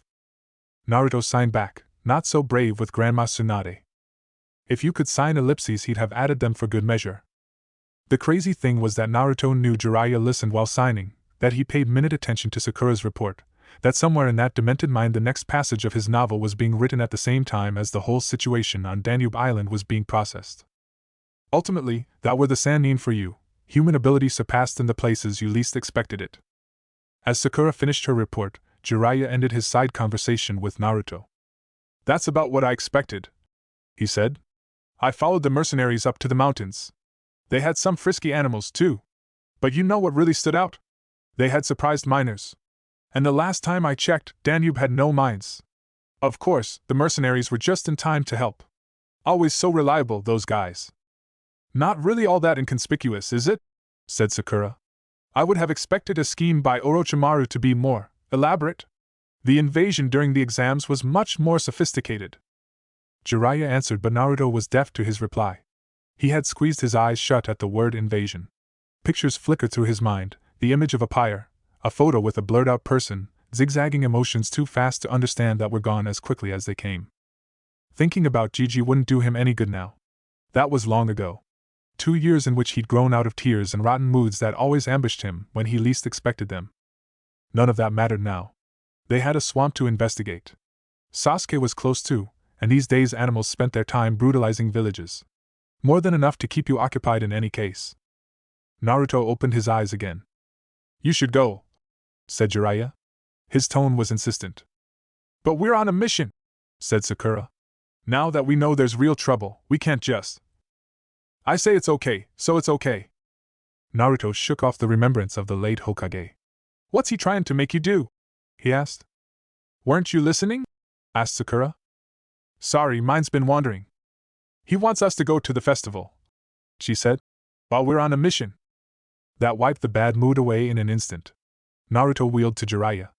Really? I didn't think you'd remember. Jiraiya scoffed. So that's what you think of me, is it? I promise the next festival we come by. Of course I hold my word. He flipped open a fan and jumped to his feet, already halfway through his introductory pose. Nothing else from Jiraiya of the Sannin, most suave. Is it really okay during a mission? It is, said Jiraiya. Then, to add weight to his words, he went on. I'm a Sannin. As if that alone gave him all the credibility he could ever need. And Sakura was probably the only person he knew who'd take that at face value. And he knew that Jiraiya knew, which meant he'd hear that sentence a lot more often, precisely whenever Jiraiya tried to convince her to do something that went against her rigid views. Okay, said Sakura. She was still not fully convinced, but she seemed to warm up to the idea. And when Naruto noticed her glancing at her backpack, as if to check if she had the necessary clothes, then her eyes flitting in a strange kind of panic, because obviously she didn't, he knew that things would be fine that night. Naruto blinked. Clothes. Right. Mechanically his head turned to his own backpack. Did he have something to wear? Something proper? He glanced at Sakura. 2 years ago his training outfit would have been enough, but things changed. He wasn't quite sure how, but they had changed, that much he knew. Before he could lose himself to this strange panic though, Jiraiya cleared his throat. With a knowing grin, he held up 2 scrolls, one orange, the other pink. Here you go, you two, he said, pushing the scrolls into their hands. Now you make sure to have enough fun for 3 people while I make sure nothing happens. And don't you come back too soon. Staying all cooped up is not good for young people. You're supposed to do wild stuff. Get smashed, have fun, and all that jazz. The barely suppressed giggle really wasn't appropriate. Sakura frowned, but surprisingly said nothing. Neither about the allusion to their frolicking, as Jiraiya would call it, what a damn strange word, nor to the drinking part. But Naruto was glad for small favors. They didn't come about often in his life. How did he get my measurements? A healthy dose of confusion accompanied Sakura's question. Naruto, feeling strangely electrified in his chest, chose not to consider the question too deeply himself. He had an inkling anyway, just not the inclination to follow up on it. No clue, he said. Then, having practiced the sentence in his mind for 5 minutes now, went on to his bravest adventure yet. You're looking good. Jackpot. No stammer. He felt a bit hot around the nose, but that was fine. He might have looked at his feet if he was shyer, but he found looking at Sakura far more interesting. The white kimono, the rose petal motif, and the girl inside won out big time over any embarrassment. She beamed at him. You too, she said before turning round and busying herself with her purse.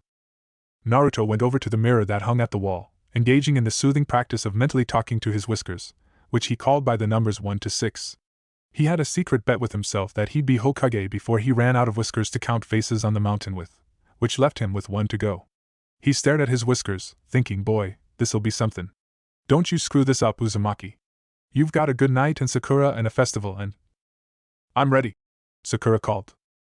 Come in, said Naruto. They shared a smile, then went down the stairs of the inn. There they met Jiraiya, who sat at the counter with the innkeep, playing cards and chugging cups. Naruto waved at him, then held the door open for Sakura and went outside. Festivals were supposed to be fun. They had food and booze, music and entertainment. You could play games and chat, and there were large bonfires with dancing people, booze again, and for good measure, booze a third time. Taking part in a good festival, you forgot all about the clock and just partied it up until sunrise. Time stopped mattering. Sadly, time did not stop mattering for Naruto. It just changed its system. Instead of hours, he measured time in squids now. To be precise, squids on sticks. The fact of the matter was that Kenzoku's yearly festival had needed only 2 squids on sticks that he ate before it turned sour, and he was a fast eater. The good part, it had nothing to do with Sakura, or him fumbling it with her. The bad part, while the crier from the stall nearby shouted for more people to challenge Bono, strongest arm wrestler alive, Naruto had his nose full with the obscene stench of another stall owner who'd taken a bath in garlic, his apron full of grease spots. "That's not your monkey!" Naruto shouted, his patience, which at the best of times was threadbare, running out. "It's yours then?" the man said. "I'd like to see some paperwork, boy." Having nothing like that, Naruto looked at the stall, feeling frustration well up. The stall was a large miniature arena, encased with glass. In the arena, a familiar monkey currently held his own against a duo of scorpions, wearing a strange leather helmet and flailing around with a wooden sword. Strangest of all, his movements looked calculated. Panicked but somewhat planned. As one scorpion sidled up, stinger raised, the monkey sallied forward. He swung the wooden sword in a wide arc, scaring the poisonous beast off, then used crude footwork to back off again. "I don't have papers," Naruto ground out. "Then stop pestering me," the owner said before turning around and shouting. "Come here, now! Watch this most intelligent fighter fare against the devilments of Kusa. Nowhere else will you find such a monumental battle as this. Come now! Visit and be delighted! The most cunning monkey you'll ever witness awaits!" Agitated by the voice, the monkey looked sideways. When it spied Naruto, a screech left its mouth with such force, even Bono the arm wrestler twitched. At that moment, a group of mercenaries who had played rock-paper-scissors to find out who'd wrestle Bono looked over to the stall. The hairiest of the bunch came over. His chest was broad like a doorframe, each hair fighting its way through chain mail and leather armor. "Problems here, Chief?" he said, glaring at Naruto. His companions followed, though they kept their eyes glued to Sakura. The stall owner, with the assurance of someone who knew the bigger bully was on his side, puffed up his chest. "Boy here said it's not my monkey, making a fuss and all and scaring away me customers." "That true?" said the mercenary. "Patience," thought Naruto. "They've no idea, Uzumaki, so don't you go and clobber them now. Just explain it to them in a nice and polite way. Sakura is watching."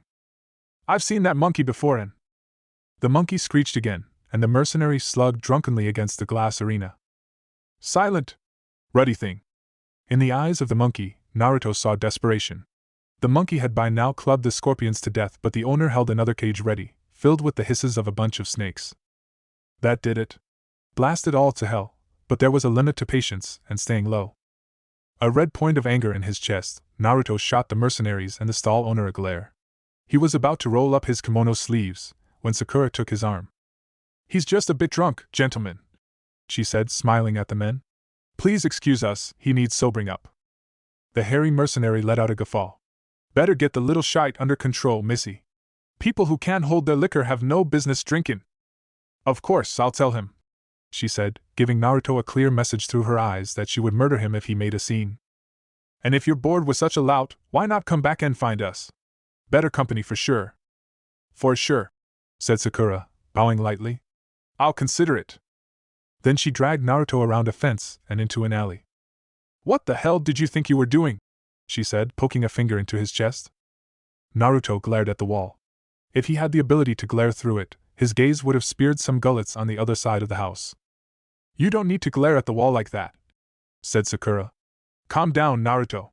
It's over now. I can't believe you almost blew our cover like this." Naruto frowned. "They deserve a good beating," he said.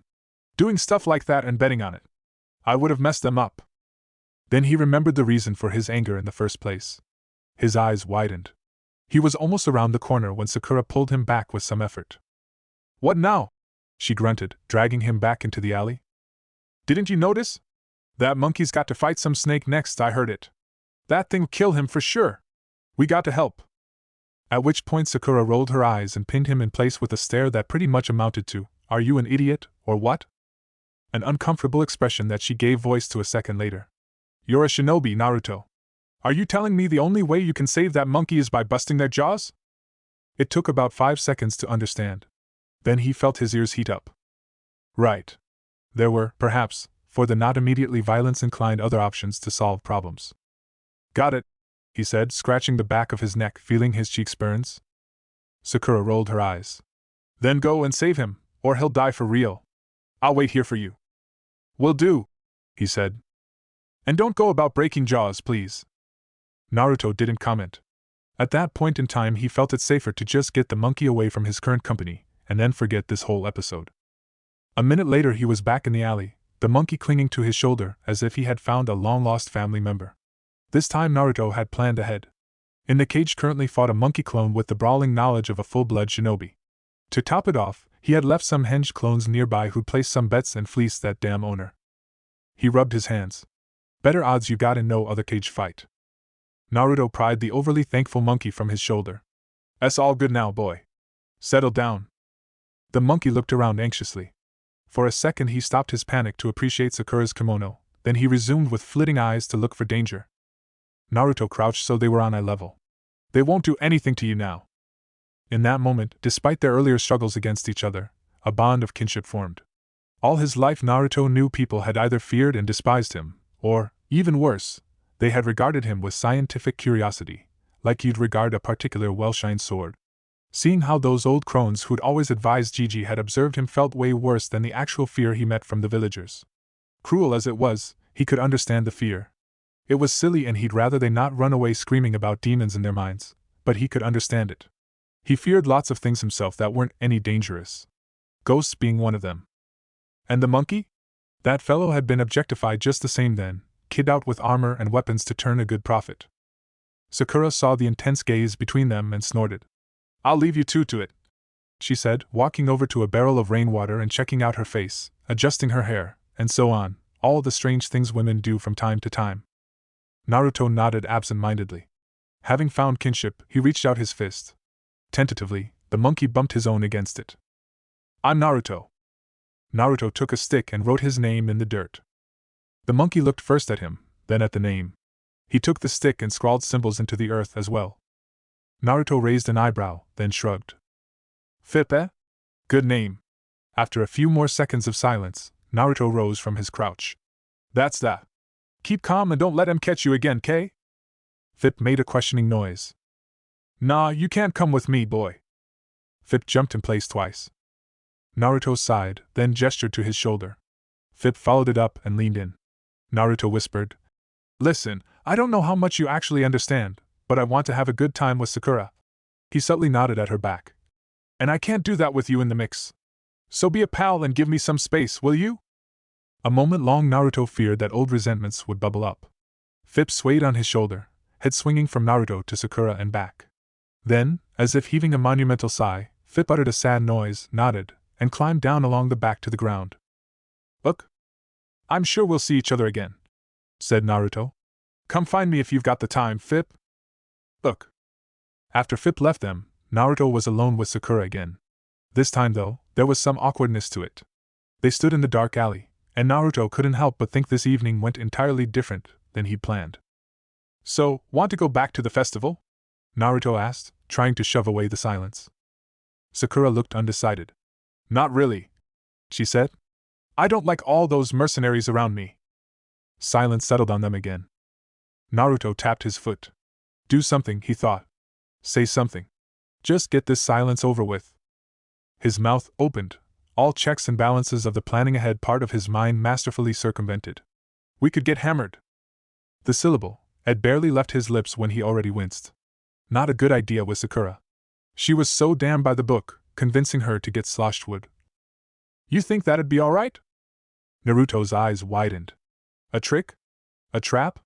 Some womanly game of testing boundaries? Any of those things Jiraiya talked about now and then? But Sakura, biting her lip, made the genuine impression of warring with herself about the idea. "How?" Naruto's mind screeched to a halt. Then it resumed, working its way towards creating a gut feeling with increasing speed. Could it be? Could Grandma Tsunade actually have made such an impression on her that she thought drinking was okay? Was it possible that Jiraiya had added to it? Could she, in other words, see it as a sign of some sort that powerful people most often crushed skulls during daytime and emptied bars once the moon came up? So many possibilities.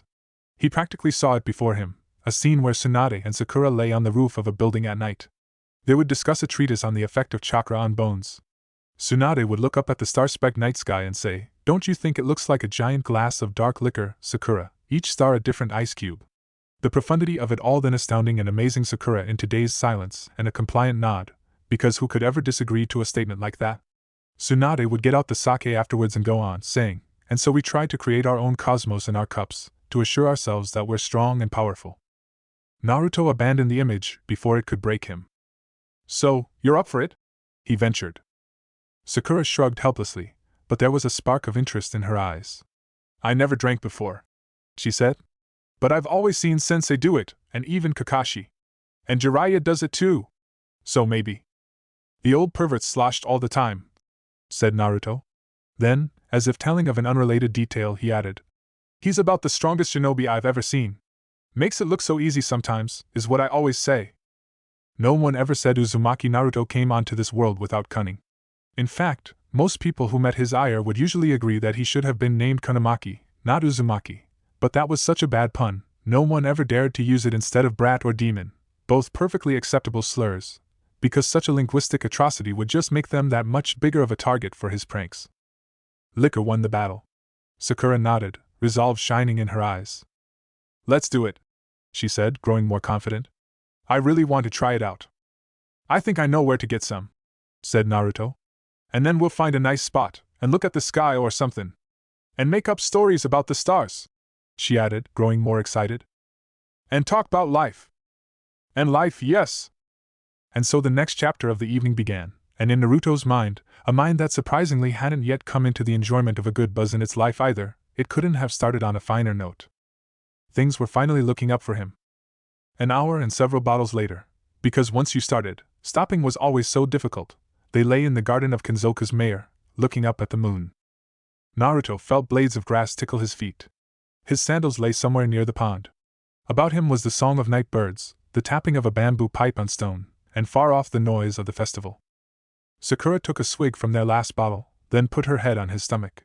Sake beaded off her chin. She threw the empty bottle with a laugh into the pond where it surely hit some koi and maimed it. Then she turned laboriously until she lay half on him, mumbling, "Sh good. Ish very good." Naruto blinked then giggled. Either she had no stamina at all, or the Kyuubi had helped him along. No matter the actual truth, he felt drunk, goodly so, and she was so smashed he'd be surprised if she remembered anything at all come morning. His manly giggle made her head move up and down on his stomach, which made her grumble, and him in turn laugh harder. Wheezing, he pressed out, "Lookin' mighty fine, Sakura," and reached out, originally to steady her head, but then his hand wandered to her hair and he brushed a strand of it away and behind her ear. Things were so much easier this time around than back in their room. In a distant part of his mind the words liquid courage flickered up and down. He ignored them though, because the why wasn't nearly half as interesting as the how. Sakura looked at him right then, with hooded eyes that excited him at the same time as they gave him chills. With drunken swagger, Sakura took hold of his shoulders and dragged her body fully on his, bringing their faces closer together. As their lips met, Naruto had a last thought of, "Boy Uzumaki, you've gone and done it now." Then he let instincts take over and did what he dreamed of quite a lot in the past, pulling her closer, smelling her perfume, his hands starting their journey over her body, trailing along her arms, along her shoulders, her back, further down, the kimono thin between them but already sliding down her body and making space, and her tongue and the way she breathed his name in a way that sounded so unlike the Sakura he knew. And he was glad to be able to cherish this, to take it all in, the way she had nestled her thighs around his right leg, even with clothing still between them, and the shape of her neck, and each tiny hair on her arms and nape. And in that maelstrom of sensations, too many to understand, one annoying thought suddenly jumped at him and dug in. A lone soldier in a trench about to be overrun, even as her delicate fingers moved along his chest now, pushing the kimono out of the way and moving down, down, down. He understood what went on. He cherished it. He was fully present because apparently liquor wasn't much of a problem to a Jinchuriki. But Sakura? She was so drunk out of her mind, did she even know what she was doing? Did it actually matter to her in that state? Her fingers kept up their journey. Damn, it felt just too good. Sakura breathed a kiss on his chest, a wave of alcoholic smell wafting up from it. He wanted to enjoy this. He wanted her to enjoy this. He wanted all this to be a hell yes. I wouldn't have it any other way from her when she was fully there. Otherwise, what was the point? And the stronger that thought grew, the more he felt himself sober up. Shit, he said eventually, summing up his feelings on the matter. Then, before Sakura could go on any further, he substituted himself the hell away. Sasuke couldn't quite believe his eyes. He crouched on the roof of the mayor's house. Below, Naruto just stormed off after what looked like the first paragraphs of a smutty novel. But strangeness aside, this confirmed that they were here. Konoha had come. And it had brought the only two people that still managed to annoy him by their sheer presence. For a second he wondered if he should jump down and get rid of Sakura. But no, he had no desire to slit her throat. She was a pest, not an enemy per se. He could abduct her though. Down below, Sakura drunkenly rolled through the garden, giggling at the stars. No abduction, then? That would be more stress than Sasuke was willing to endure. This was, in any case, Orochimaru's operation. He wouldn't do more work for this than necessary. Just a few more days of mushroom gathering and he'd be done with this chore and could get back to learning devastating techniques. Itachi wouldn't know what hit him. Sasuke eased his hand away from the grip of his sword, turned, and came face to face with a small, ugly monkey that pointed an accusing finger at him. Look. Sasuke blinked. No. He wasn't going to bother with this, whatever this actually was. With a practice seal he shunted away. He'd find out where the two of them lived and then he'd leave and make a plan for what to do with them. Fit felt as if reality had been severely distorted. Other monkeys weren't supposed to burst into a pile of leaves. However, he'd observed Naruto and Sakura doing some strange shit as well, so who knew what the porcupine-haired monkey was capable of? He looked down into the courtyard where Sakura was. Beautiful and strange and exotic, also clearly the chosen mate of his savior. It tore at him, but no, he would not get between them. There was an honor code he'd started to develop over the past days, and he sensed on some primal level that keeping to it was important. He hadn't much bothered with things like debt and pride before. He couldn't remember a time when it had been vital to him to survive. All this thinking and not just acting was actually getting somewhat strange, and he felt also beset at times by a surge of unknown emotions inside him, a feeling that he could not fully grasp. As if the walls around him closed in. Not primal fear that came when the walls were about to crush you. Something else. More like the noise walls closing in made, even when they were still a good distance away. He would get clammy paws and have vague ideas of who he ought to be, how there must be some kind of greatness inside him waiting to be called on. Then came the crushing realization of who he actually was, and that contrast made the clammy paws clammier by a tenfold. He had thought about this often now, since leaving the swamp. And sometimes he thought he even got somewhere, but that too wasn't quite the answer. He just knew, somewhere in his mind, that while it was normal to exist, it was decidedly not normal to constantly contemplate your existence. But this mystery had to be solved later. For whichever reason, right now he valued pride and debts and honor, though he had no real name for them. And so Fit knew that his debt to the Naruto was not yet paid in full. He had defended the mate, now he had to defend the other part of that equation as well. Purpose clear in his awakening mind, he knuckled his way across the rooftops, looking for clues to the whereabouts of the porcupine monkey. The hairs on the back of his neck bristled. He felt himself tense at the thought. When Fit found Naruto, it could not have been much later. Down in the streets, Naruto stood despondently before the large white-haired monkey. They stood under the light of a lantern, and while Fit could not understand what their words meant, he still heard them. "Don't want to talk about it," said Naruto. "Your call. Might help to get it off your chest though. If nothing else, whatever happened can probably be made better with a few drinks for tonight." Naruto's expression soured. "I don't think so." "That bad, huh?" In the back of his mind, Fit felt something spark. The thought of his greatness, of what he ought to be, returned. He looked about. No threat yet, and the great white one looked capable. So, what would a worthy pursuit be? In the minutes that followed, Fit concentrated on the strange distortions of air their mouths made, matching them to their expressions and gestures. Sasuke had found the inn but no Naruto inside. A strange curiosity, one he thought he had expelled, flickered into existence. It made him search for the idiot. At least to see him once.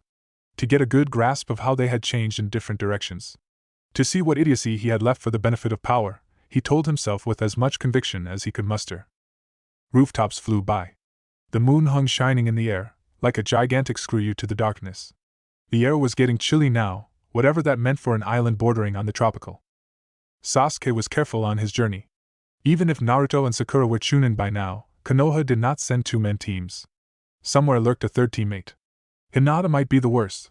Her Byakugan could actually spot him on the roofs, despite all his cautiousness. But the others? They weren't a problem.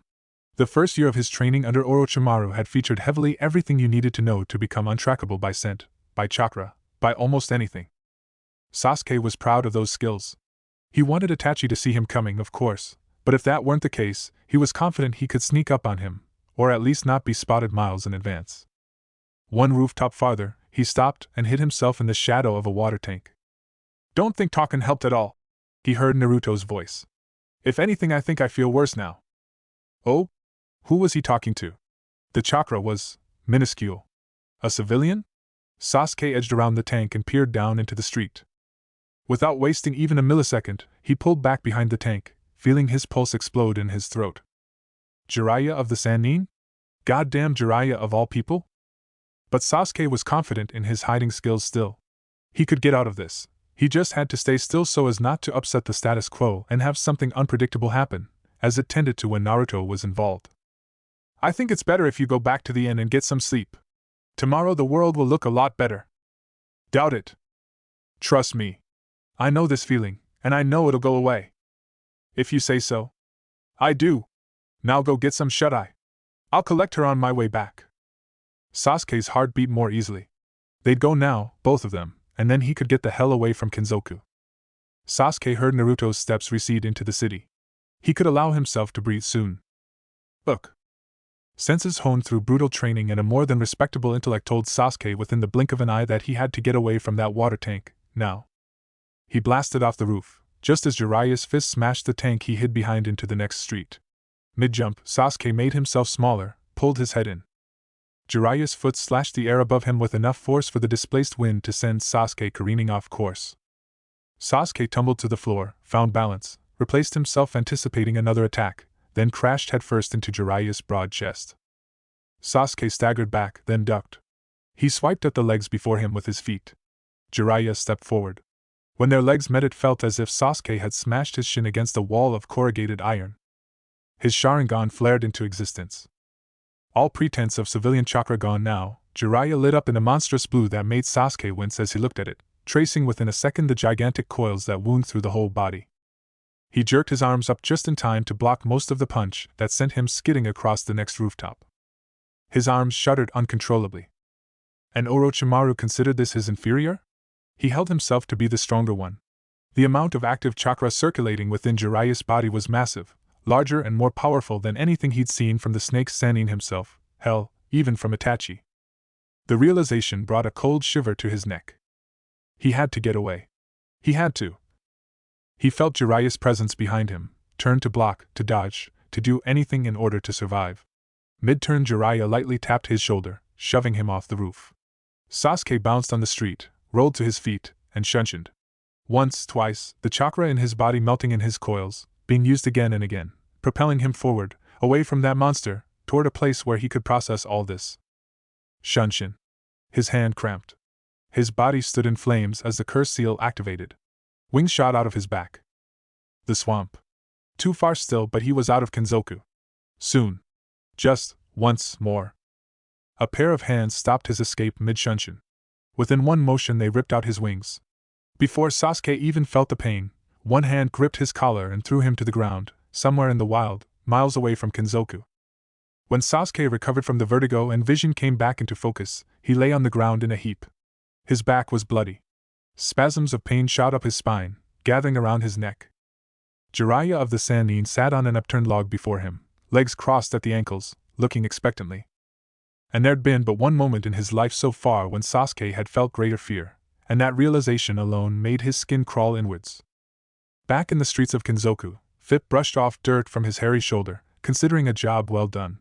His newfound brother hadn't been stalked, and that weird spiky-haired monkey had been chased away by the strong, white one. Fip felt in the depth of his being that his duty was done for that evening. More you really couldn't expect from any monkey. He began to move away when something crunched under his paws. Carefully he retracted his arm. A plastic zip bag lay on the street, some weird, black crackers with red dots inside it. He wanted to shrug. This had nothing to do with him. But he couldn't bring himself to leave it there after all. Maybe it belonged to Naruto. Usually such considerations didn't take place in Phip's mind. You could say that, until a month ago or so, no considerations at all had taken place that went beyond his primal instincts. Now, however, he found himself faced with the impulse to take up the bag. He didn't particularly like this sensation inside him. This kind of weight that smelled like it would keep you awake at night until you did something you really didn't feel like doing. With great reluctance he picked up the bag and began his way toward the inn where he hoped to find Naruto. A monkey's job, it appeared, was never done. Back in the wilds outside Kinzoku, Jiraiya contemplated what to do with Uchiha Sasuke. He was, in general, a fan of chaining up traitors, especially those that hurt his godson. In the kindest scenario, which excluded Naruto, he'd roast the Uchiha slowly, literally, and then feed him to some creature. Irony bonus points if that creature were one of Orochimaru's failed experiments. However. And boy did he hate how the word however always put a stop to all the fun. Naruto, praised be his white and shining soul, would never forgive him if he killed the Uchiha. Likewise, and that was the real rub, Jiraiya bringing back Sasuke wouldn't change much either. The team dynamic was fundamentally flawed until that specific moment in which Naruto clubbed sense into Sasuke's head, whenever that was. If Jiraiya brought him back, the next best chance, Sasuke would flee again. Normally that wouldn't pose much of a problem. Again, callous and not as peace-loving as he usually was, but if a traitor annoyed you too much, simply killing them wasn't an option to be discarded.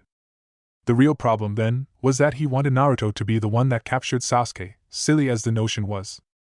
Of course it'd be worth a lot for Konoha if he just took this chance and rolled with it. Indeed, that'd be the appropriate action. But a much louder part of Jiraiya screamed that this was his godson's job. That he himself would have been frustrated with anyone but him and Tsunade bringing back Orochimaru. That Orochimaru coming back and then leaving again just as quickly would have only hurt more. So in his mind they just always had to have that one battle where they slugged their souls out and became friends again. Well, speaking in analogy of course. Orochimaru had forced him to give up on that dream a long while ago. For Naruto it was still fresh. And it pushed all the idealist buttons that could be reached for in Jiraiya's heart. However, shinobi endured. That was the sad reality of their profession. And sometimes that meant to experience how your heart turned to stone because you had to cripple it yourself for the good of the village. He couldn't in good conscience leave the Uchiha for Naruto when he got him here before him, dead to rights. With 60-something years, you were expected to keep your emotions in check. The restrictions of being an adult. Jiraiya sighed. Part of him enjoyed making the Uchiha squirm under his stare, letting him feel the full brunt of their disparate strengths. In addition to the pain he must feel from his back, of course. The gray wings lay in the grass nearby, twitching grotesquely.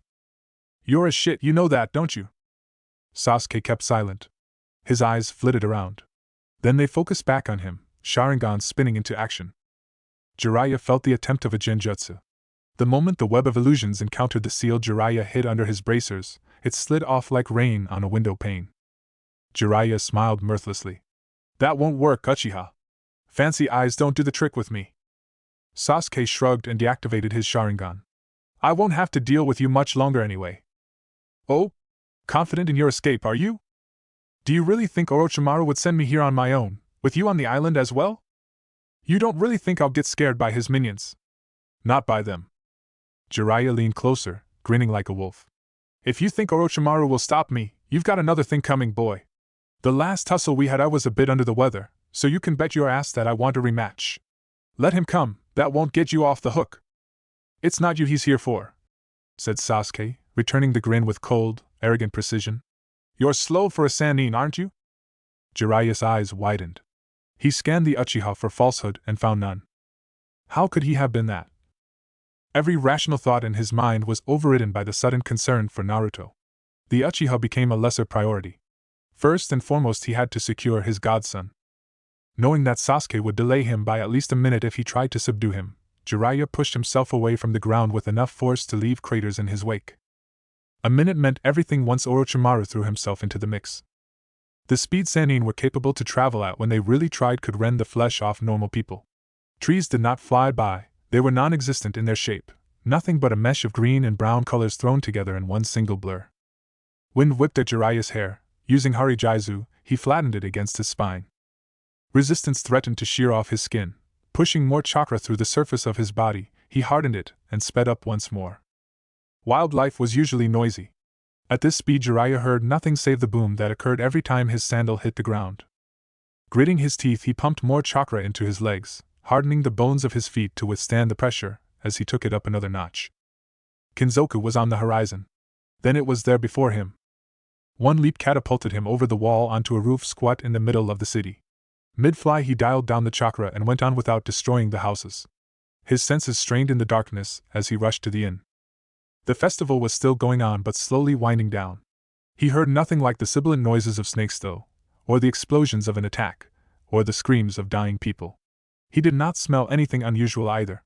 When he expanded his awareness to encompass every source of chakra in Kinzoku, nothing unusual stood out. Naruto's chakra was normal. Well, as normal as one could call it. His reserves were so large the signal usually covered an area the size of several housing blocks. Jiraiya harbored the suspicion that this had been the reason why Naruto had often managed to evade his capturers back in his childhood. They'd always just known the general area. His exact position couldn't be pinpointed with accuracy in that massive sea of chakra.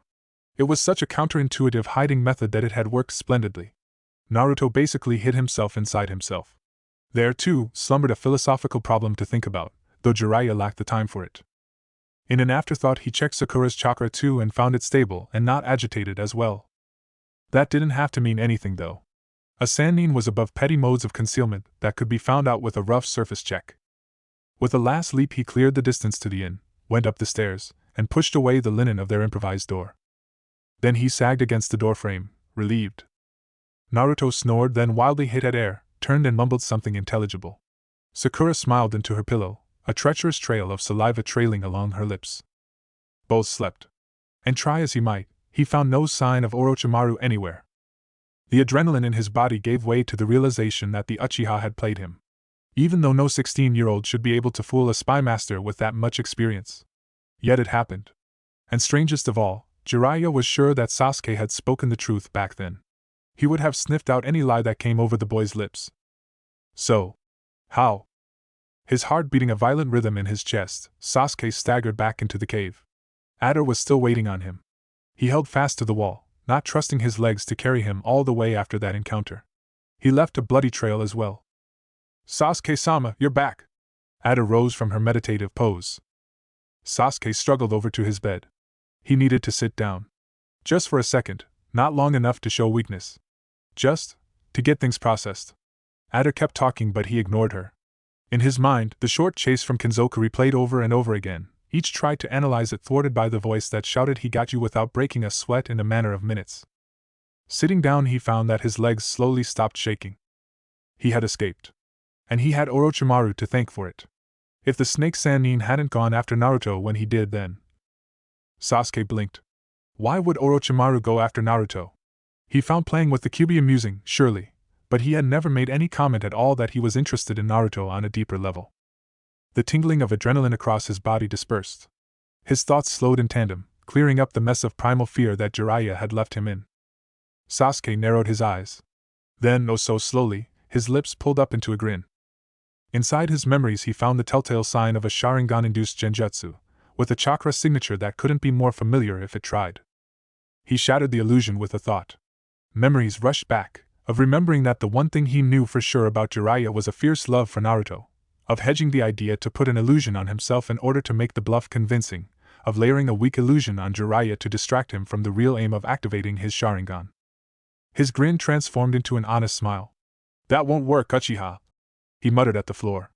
Fancy eyes don't do the trick with me, huh? Sasuke-sama? The smile died, replaced by flat lips drawn in a scowl. He rose from the bed. You're not to attack those two again, he said. Keep as far away as possible until you get new orders. We need Orochimaru. Orochimaru-sama? For Chunin? Surely. They've got Jiraiya with them. Adder paled, which had to take real effort because her complexion was already snow-white. Are you? He shot her a glare that silenced her in an instant. Go, he said. And stay away from them. Adder bowed, then left the cave. Alone again, Sasuke stared at the wall. He had tricked Jiraiya. If there was one positive takeaway from the day, it was this. But the difference between them had been so massive, it defied belief. How could there be, After 2 years under Orochimaru, such a gap in strength. He thought he was catching up to the snake Sannin. If that was the level they played at, though, he couldn't be sure anymore if not all of his beliefs were just arrogance encouraged by Orochimaru himself. Which made the apprenticeship much more dangerous than previously assumed.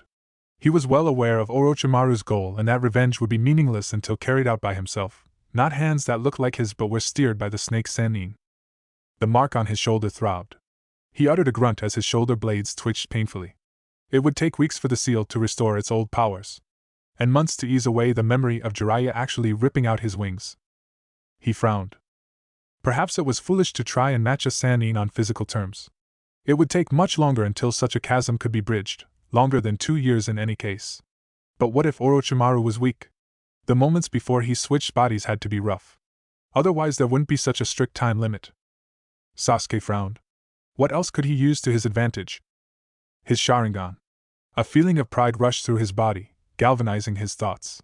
He had tricked a Sannin today, and that had been solely due to his heritage. Ultimately there was no better blood than an Uchiha's. Why not bet on that edge? He had the most powerful Dijutsu in the history of the elemental countries at his command. Why not sharpen that sword until he could stick it right into Orochimaru's weakened heart? Next morning Naruto stood in the inn's communal bath, letting cold water pour over his body and aching head. The night had brought little sleep and even less avoidance of what happened last evening. Naruto leaned his head against the tiled wall of the shower. He'd done the right thing. He knew that. He was sure everyone from Grandma Tsunade to Jiraiya to all his friends would tell him the same. Sakura's finger trailing across his chest, the nape of her neck. He clenched his fist, a last-ditch attempt at control. Then he couldn't control himself anymore and hammered it against the wall. The tile cracked in two, fell, and broke into shards on the ground. If it really was the right choice, why was he so goddamn frustrated about it? His lips twitched their way into a sad grin as he kept leaning his head against the wall, eyeing the broken tile at his feet. Because all of him screamed that it hadn't been the right choice, even though he knew it was. Because right now he couldn't help that his mind was crowded with images of what if they had continued, what if that had just been the natural way, what if it would have changed his relationship to Sakura for the better. What if afterwards he could have felt her skin so much more? Could feel her breath on his ear whenever he wanted? He squeezed his eyes shut. Action, Uzumaki, he thought, turning off the shower. Nothing's over yet. Just keep at it. He slapped his cheeks with both palms, blinked a few times, then toweled himself off and slipped into his clothes. They'd have to find Sasuke and take care of the swamp. That he could focus on. After brushing his teeth, Naruto went across the hallway, back to their room. So there was nothing with Naruto. Isn't that what young people are supposed to do? He stopped at hearing Jiraiya's teasing voice. Naruto wasn't quite near the sheet that replaced their door but close enough to listen in. No! Not that it's any of your business, said Sakura. And I'm glad it didn't. Pining after your other teammate then? Jiraiya's voice was humorous, though Naruto recognized a subtle undercurrent of something else beneath those words. It's always the strong, silent ones, is it? Sakura hemped. It's not because of Sasuke, if that's what you're referring to, she said. Then her voice lowered to an embarrassed whisper and Naruto had to concentrate harder to hear her. Naruto. He's the closest thing I have to a brother. She paused, then added with a subdued tone. He's practically family. More so than my mother and father in any case. Then her voice became iron-hard. If you tell him that, I'll kill you. Or ask Tsunade-sama to do it for me. Jiraiya chuckled. No need to involve Tsunadeheim. It's not my place to tell him anything. It grew silent until Jiraiya cleared his throat. Naruto recognized this as the imminent sign of impeding wisdom. He'd heard it often enough. You might want to tell him that yourself someday soon though, said Jiraiya. You too are shinobi, Sakura. I know you think you're young and hard to kill, but we don't live too safely in our profession. It's better to err on the side of caution as a shinobi. And that involves telling important people how you feel as well. One day it might be too late to tell him all that. I'll think about it. That's all I'm asking. Naruto stood in the hallway. Brother, Family? Don't think about it, Uzumaki. Just keep moving forward. He tried to put on his best grin, practiced and perfected over the first years of his life, and found that he couldn't quite manage it after all. He'd gotten so used to not having to use it. Amazing how quickly you forgot such simple things. Still, he tried. Keep it simple. Smile and go in. There you are, said Jiraiya when Naruto entered the room. I was afraid you've drowned yourself or slipped on the soap. Hilarious, said Naruto. He sat down at the table, avoiding looking at Sakura while he counted the breadcrumbs on Jiraiya's plate. Jiraiya nodded. I know, that's why I said it. What's the plan for today? Asked Sakura. The shift in the atmosphere was palpable. Maybe it was because he knew Jiraiya a lot better now after those 2 years, but Naruto detected the subtle ways in which the old pervert tensed. He looked up. Something happened? You could say that, said Jiraiya. I had a run-in with your teammate yesterday. Wide eyes. What? Where is he? Right now. In the swamp somewhere. Jiraiya sighed. He tricked me into thinking Orochimaru was after you. I've a good idea how he managed that, but back then it worked beautifully. Sasuke tricking even the old pervert? That sounded about right. The larger problem is that things could get a lot more dangerous for us now, Jiraiya went on. I'd bet good money he's called Orochimaru by now. Naruto leaned in, knuckles right on the table. What are we going to do? You. For today, nothing. I want you to stay here until I've visited all my contacts on Danube to alert them and send some of our information to Konoha. His brows narrowed into a serious expression. I mean it. Stay here in Kinzoku and away from that swamp. I'll leave a messenger seal with you, Sakura. If you notice anything strange at all, activate it. Don't hesitate, just push your chakra into the matrix and I'll come as quickly as I can. From now on we're only moving outside together. Then his face brightened up. Tsunadeheim would kill me if I let you two investigate on your own while Orochimaru is close by. Naruto felt heat rush up his ears. You want us to do nothing? Exactly.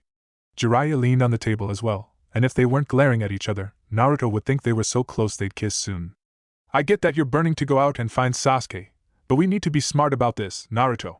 The moment Orochimaru got involved, this became an S-ranked mission. You know that stuff. But doing nothing?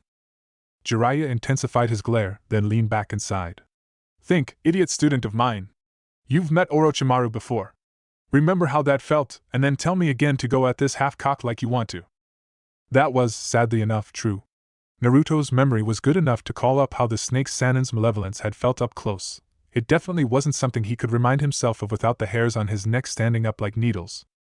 Then Sakura pitched in, putting her hand on his shoulder.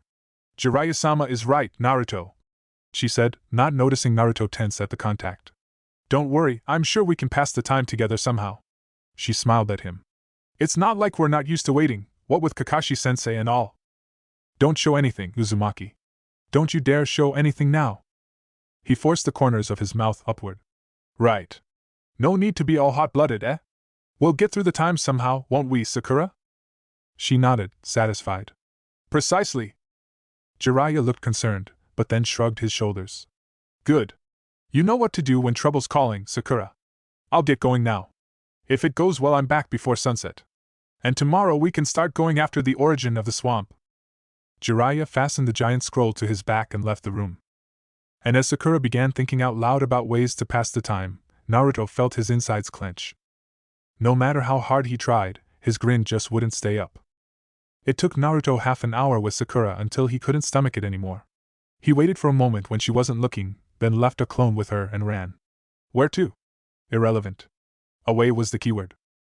In moments of frustration and sadness, it sometimes helped to think of friends, to wonder how they were doing, or how they would have behaved in your stead. It was a good exercise to get you out of your head for a bit, perhaps even to adopt a new perspective that might help you move forward. Or so Irika said. Naruto thought on that advice as he jumped aimlessly from roof to roof. It was worth a try at least. Well, what would Shikamaru do? Nothing, because that was essentially what Shikamaru did all his life. And Shino? Naruto frowned, trying to imagine himself with a long overcoat, the sensation of bugs crawling over his skin, and the protective shade of his glasses against the sun. That wasn't enough, though. The most important part was missing. Logic. That was how Shino made decisions. Thinking like an old geezer, weighing pros and cons carefully. Naruto grimaced. That way he wouldn't get much farther. Shino was just so far away from who he was, even if Naruto could reason himself through this, he'd just feel wrong the whole time. He shuddered himself out of his imagining attempt. His fantasy was far too strong to do that for long with someone who had bugs all over him. Kiba then? Naruto furrowed his brows. Then he sighed. Kiba was fine. But Kiba was also Kiba, and that was all the justification needed to give up on that attempt as well. Which left him with one alternative. How would Choji deal with emotions like this? Naruto thought. Then he thought some more, Gamachan heavy in his pants. That would do the trick. That was actually a way he could feel himself get right into. And so it came that, an hour or so later, Naruto found himself on the roof of a restaurant. From below came the smell of fried chicken and grease, and also of noodles and spinach, and of sweet syrup and meatballs and bean paste. All those smells that he had miraculously converted to tastes in his mouth already. Several times. Scattered around him, a flotilla of empty cups, bowls and containers. Somewhere behind him lay the empty husk of Gamachan. He'd apologize later. Then he laughed. At least he wouldn't have enough money to pay for damages anymore. Naruto rubbed his stomach. Good old Choji really knew how to keep your mind busy. When Naruto's black, crumb-strewn shirt strained under his expanding belly, he burped to get some air out and relieve it of pressure. The problem, Uzumaki, is that you've got no idea what to do now, don't ya? No money. No food. No ideas. What a shit way to pass the time. Jiraiya couldn't come back soon enough. Look. Naruto blinked. Phipps sat next to him, head in a bowl, paws simultaneously scavenging 2 paper baskets for remains. What you doin' here, boy? Not that I mind the comp New York. It's not the greatest of days, is it? Look. Have at it, said Naruto, seeing that Phip was climbing into more bowls. Sorry, can't get you more. Must be starved after that fight in business yesterday, but sadly Gamachan's good as dead. Phip pulled his head out of a container and looked at Naruto with concern shining in his monkey eyes. Then he jumped off the roof onto a fence, and from there climbed all the way down, slinking through the street. Well, so much for that, said Naruto. Not good enough for you either, eh? He sighed, then kept looking out over the maze of roofs stretching away from the restaurant to the wall circling Kinzoku. He heard bells, signaling incoming ships in the harbor. Somewhere a light buzzed to life. Boy, how he wished to just pack up and get the hell off Danube with the old pervert. Things had worked out well enough in the past 2 years, but this freaking island and Sakura shot it all to pieces. Look. Naruto looked up. Phip was climbing up the same way he had left, a bit slower though, in his left paw a plastic zip bag. With food inside. What you got there? Naruto opened the bag, sniffed the strange, spicy smell, then reached in. What's that? Some cookie? Phip shrugged. Right enough, said Naruto. Doesn't matter, I suppose. He put some into Phip's waiting paws, then pushed a load into his mouth, crunching his frustration away. Cheeks bloated, he grinned. And mimicking Shino's voice in his mind, he thought, it only stands to reason that if food makes you feel better for as long as you eat it, you should keep eating it. Basic logic. In the depths of its cage, the QB slumbered. Each exhalation blasted waves of sewage against the metal bars, keeping it locked up. The sedately malicious aura around the sleeping Biju, actively malicious, was reserved for occasions of meeting its prisoner, shifted. Imperceptibly at first, like a blade of grass in a meadow that bent the wrong way in a storm. Stranger tides arrived when not just the blade of grass changed direction but the storm itself, realigning the way the wind blew past. Feeling a curious twitch in the fur behind its ears, the QB opened its eyes. Something had changed. Was changing still. Chapter 3. In his cave, Sasuke sat in the shadiest corner available. His Sharingan spun at a relaxed pace. In his lap lay a book he would not talk about ever, to anyone. In moments of severe skepticism, Sasuke told himself that to beat an enemy you had to know him inside out. That research of this kind was appropriate, because nothing dominated the life of Jiraiya quite as much as his authorial career. Sasuke. Years earlier Sasuke's head would have snapped upwards, a sure sign of surprise. Those years were long past. He closed the book, put it beside him, and rose gracefully. He had been engrossed in the story. To admit that was tantamount to weakness though. A trait no Uchiha possessed past childhood. Orochimaru, he said, each syllable pronounced with precision. The snake Sannin smirked. You have taken up an interesting hobby, I see. Is there a particular reason? A boy with your looks should have no problem to find adequate company. Orochimaru laughed, which even after all this time still managed to evoke some anxiety in Sasuke. Then again, if you cannot be bothered with the trivialities of courtship, I am sure there are other options available. Ask Kabuto if you are so inclined. He is quite versed in breaking the mind of breeding sows. Sasuke said nothing, because what could you say to that? He did the same as always in such a situation. He stared right back at Orochimaru, making sure no emotion showed anywhere on his face, and imagined how he'd someday ram a spike through that man. After the Sannin had been duly squeezed, of course. The yellow of Orochimaru's eyes glowed in the darkness. The snake you sent told me you encountered Jiraiya. He is here, with Naruto and Sakura. They're investigating the swamp. That is very unfortunate. I believe Danube to be far away from the reach of shinobi. Orochimaru paused. Sending those three here is quite curious, Sasuke. One might wonder why them specifically and not a standard team. I wouldn't know, said Sasuke. Though I have a fair idea. I shouldn't have bought those books. Orochimaru waved his hand. I suppose it does not matter now. Jiraiya is here, so we have to deal with that. You say you escaped in a fight with him? I did. Yellow eyes narrowed briefly, then the frown evaporated. Orochimaru's lips pulled up. Well done, Sasuke. You're growing stronger by the day. Hurried footsteps interrupted them. A second later, Ada stood before them, frozen at the sight of Orochimaru. Belatedly, she threw herself to the ground, prostrating herself. Orochimaru-sama. Talk, said Orochimaru. And do stand up. How unseemly. Has Sasuke made you do this? And no, Orochimaru-sama. It is just your presence and… Do speak, he said with the smile of a man who pridefully views a past accomplishment. What has you in such a hurry, dear? Ada blushed. That Chunin. The blonde one. I've noticed a massive chakra and took a look and… I told you to stay away from them, Sasuke hissed. Be silent, Sasuke, said Orochimaru with a dismissive gesture. Yes, dear, continue. You took a look and I saw him entering the swamp, Orochimaru-sama. He did not seem to be, well, sane. Sasuke raised an eyebrow. Alone? It appears so, said Ada. I watched him for half an hour, and there was no one with him. Orochimaru hummed in his throat. That in itself means little. Jiraiya is more resourceful than most give him credit for. Laughing, he went on. We will take a look at this, all three of us. I can come with you? Ada asked, a sickening admiration in her voice. Indeed you can. Be careful though. If this is a trap, I would rather not give Jiraiya too many openings. Orochimaru stepped closer, caressing her pale cheek. I would be rather displeased if something happened to you, my dear. You have been one of the projects that brought me the most pleasure in recent years. And to have you leveraged because of a silly mistake would just tear me apart. Ada shivered under Orochimaru's ministrations. It should be due to fear, not excitement. But Sasuke thought that what should be was far off the mark in this case. Orochimaru just had that way about him, to twist whatever came into reach for his amusement. The ones that didn't break were probably the most dangerous. On the edge of Kinzoku, Jiraiya's mind was filled with emptiness, which subsequently made him speed up and race to the inn. Absence was the worst thing you could find when looking for a chakra source like Naruto's.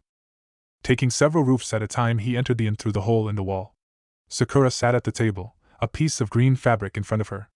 On further inspection, the fabric turned out to be an empty purse in the shape of a frog. Sakura was biting her nails, staring at the purse. She jumped to her feet the moment Jiraiya made his presence known. Where is he? Said Jiraiya. I don't know. We've been taking a walk through the city, and he's been listening to me, and then a wooden beam from a construction site fell on him and he wasn't there anymore. I had no idea I was walking with a clone. I used the seal to call you and tried to find him, but all I got is this damn thing. She threw the empty purse on the floor, eyes frantic. Oh boy. Jiraiya was torn between calming Sakura and admonishing her for having been fooled by a clone. Such things happen to cannon fodder, not the student of a Sannin. And now he's out there somewhere. Sakura went on. And Orochimaru's out there too, and Sasuke, and they could find him, and it's all my… Jiraiya did what worked best in his experience. He put his hand on Sakura's head. That shut them up most of the time because they were always quite confused why his barrel-like hand was just lying there on their head, unmoving. Best case scenario, it confounded the mind into straying away from tears and panic. Worst case, they'd call him strange and edge away, also having left behind tears and panic, or, well, graduating to a better kind of panic because he was actually quite docile. Sakura just stood still. Good. She was confused. Breathe, said Jiraiya. She did.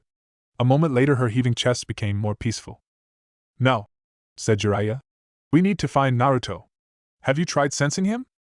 She nodded. I did, but something's not right with me, she said. My readings were off all day long. God, I didn't even notice that I was walking with a clone. I'm not sure anything I sense right now is accurate. Jiraiya's brow wrinkled. Then a flash illuminated the caverns of his mind. Was that your first time drinking? Yes? Tsunade never told you anything about it. She just smiled and said you'll see. Sounds like her, said Jiraiya. Probably counted on taking your first drink with her. Probably also thought you'd be far too uptight to drink on a mission. Why? Said Sakura. Jiraiya shook his head. Doesn't matter. Right now, Naruto is the priority. I'll help you on the way. Way to where? The swamp. Sakura goggled. How can you sense him so far away? Trade secret, said Jiraiya. In truth, he had no clue if Naruto was in the swamp. But if you divided Danube in sections and assigned each section a color representing its danger to Naruto, the swamp was a lurid red. And knowing his godson, he'd stumble into that place without thinking twice because of some ridiculous accident. Besides, the closer they came to the swamp, the easier it would be to tell if Naruto was inside. Let's go, he said. We wasted enough time already. They set out through the hole in the wall. And while they flew across Danube's landscape, Jiraiya explained to Sakura that liquor affected medic needs and sensors differently than most other people. The profession heightened their senses and connectedness with their body to such a degree that the liquor wreaked havoc with their abilities even hours later if they didn't know how to counteract it. Jiraiya was glad that Sakura was a prodigy in her own right and learned quickly, because fighting would have been out of question with her like that. Not for the first time, he also wondered if that particular detail had been the ultimate driving force behind Tsunade's comet-like ascent to the top of the healer pyramid. In the ultimate battle between dulling the edge of death and seeing healing as the only way to prevent more of the same, she catapulted herself into an endless feedback loop, in which drinking more and more to scratch out memories necessitated even better control and higher abilities. He was too afraid to ask, though. That was the kind of hypothesis that would land an inquisitive mind in the hospital 10 times out of 10 with Tsunade. Naruto stumbled. Where to? He had little idea. Well, actually he had many ideas. Left, right, the cardinal directions up, down. At least as far down as you could go with the earth between you and the sky. Just that none of those ideas made any sense in the larger context of cosmic forces moving incontrovertibly toward each other, like fire and water about to clash, elements facing off in a last cataclysm, in a really bad fight. The truth was that whenever he thought he had found a good explanation for why he was wading through the swamp, forces beyond his control twisted it around, made it into a funny pretzel, the baker's crooked try at infinity, that offered nothing bar a million options with double that on choices on how to behave. Which left him with the conclusion that he must have a good explanation. Why else would he be there? But the powers that be made a big game out of it, haha, and ultimately everything would be fine, or something. A wave of fuzzy feelings rose and ebbed away. He was left with a strange sense of calm, thoughts circling in a more or less ordinary manner. In contrast to his previous condition that was Shino-like logic, really. He stopped at a tree and leaned against it, unable to decide between holding his aching head or his gurgling stomach. Shouldn't have eaten those biscuits, Uzumaki. Hot damn. A wave of nausea interrupted his thoughts, followed by a second wave of fuzzy feelings. Already he could feel his mind assume the shape of a messed-up bowl of ramen again. He looked with suffering at the tree. It was the ash trees he had marked with Sakura. The swamp. Why was he here again? But the wave crested at that point, and a reason planted itself in his mind, accompanied by a dozen pictures springing to life around him. Sasuke was here. He could bring him back. They'd fight each other with cucumbers. The last strike would come from an inconvenient mosquito used as a shuriken. Bzzzzz. Naruto slapped his neck on instinct. The power lessened. Coherency returned, somewhat. His body was hot as if he wore a jacket made of coals. Fip? He called. No reply. Where was Fip, his mately mate? Why wasn't he? Naruto stopped. Questions were confusing most of the time, but at this moment he thought his head would explode if he asked further. In the end there was nothing to it but go looking and explore the vast world ahead. Naruto trudged on, eyes wide as the swamp moved with him. He felt the next wave coming, and with the last dredge of mental ability dreadfully concluded that the waves grew in strength each time they set in. He had the horrible feeling that he hadn't seen anything yet at all. Then the feeling vanished because, well, other things started to occupy his frazzling mind. Inside its cage, the Kyuubi hung from the ceiling like an overgrown bat, each of its 9 majestic tails used to anchor itself so it wouldn't fall down. Its massive eyes stared right at the water below, in which strange colorful shapes danced with each other. That dance was suspicious. It also had the effect of being reflected in the Kyuubi's eyes, a reflection the Kyuubi then saw reflected in the water itself, moving on like that ad infinitum. The Kyuubi had been transfixed by the sight of its endless reflections for a while now, and it had no intention to stop anytime soon. Everything about a Biju was magnified. That saying went double for narcissism. Somewhere in the back of its malevolent presence the QB knew that what it did there was unworthy. That its host was at fault. That all manners of punishment should be meted out with violent prejudice. For this moment, however, in which nothing mattered save infinity, it also felt a strange kinship to its host. As if, dare it be pronounced, an alliance between the two was possible. A treacherous thought. One that had been fleeting an hour ago or so, but the minute twitch in the QB's expression had been enough. Repetition by repetition, the QB had seen the twitch in its reflection grow, and hypnotized itself into a state where, inch by inch, it confronted itself with the overpowering force of cosmic love. At the other side of the swamp, far away from Naruto, Fip went through the terrible beauty of evolution on fast forward. He was an odd monkey.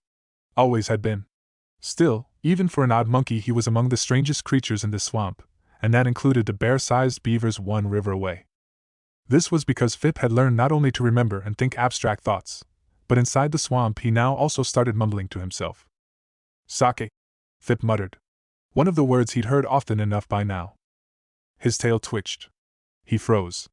Sweat beaded down his furry brow.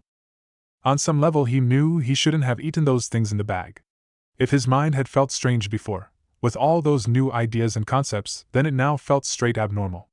As if it had been walled in before and those walls now pushed forcefully outwards, expanding, if you will, towards regions unknown. The sensation would be unpleasant, horrible even, if not for a rather significant detail.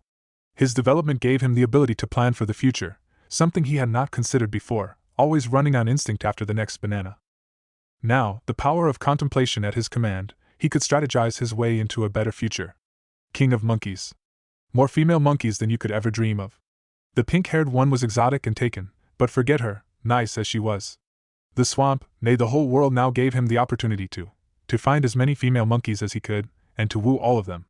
They'd all wait on his whims and bring him fruit and other delicacies. And if he really tried he might be able to convince some other animals to defend them, to serve as warriors. No, conquerors. In the name of a common monkey good. He rubbed his monkey paws together. The way forward was clear. All he needed to do now was to put his plan into action. His mind abuzz with the possibility of an eternal monkey dominion, Fip knuckled deeper into the swamp. He didn't notice how, as forces collided inside him, he began to increase in size, his stench becoming worse, and his brain growing even more powerful. Right next to Orochimaru, Sasuke stood on a branch and observed some distance away a large monkey walk in circles before a congregation of other animals. The sight was oddly mesmerizing, and although they had a clear objective, Sasuke thought that even Orochimaru found it transfixing. They had crossed to this point carefully, unsure Naruto's exact location. His chakra signature wasn't any indication. It went haywire at a frightening frequency. Sometimes it encompassed a small place, sometimes the whole swamp. At yet another moment it split in several sources dancing in figure eights. Orochimaru-sama? Adder said. Yes, dear? He's not here, is he? Orochimaru nodded. The monkey's got an unusually high amount of chakra, said Sasuke, watching the way blue lines knotted themselves together in a large cluster inside the brain. Orochimaru hummed. A side effect of the swamp procedure? It is possible that it influences the animals in other ways than just size. With a sigh he dragged his eyes away from the monkey. Let us continue. Sasuke deactivated his Sharingan. Together they moved on.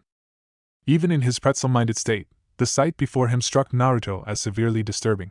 He stood before the cage in his mind, sewage bubbling around his ankles, and engaged the Kyuubi in a staring contest while it hung from the ceiling and tried to win by pulling faces. As mentioned, disturbing. Ian's old chakra manifestations of hatred should not do that. Still, Naruto was never one to shy away from a good staring contest. His memory of how he got here was spotty in the details, but he realized dimly that whatever affected him like this also affected the Kyuubi. Minutes stretched. Or was it seconds?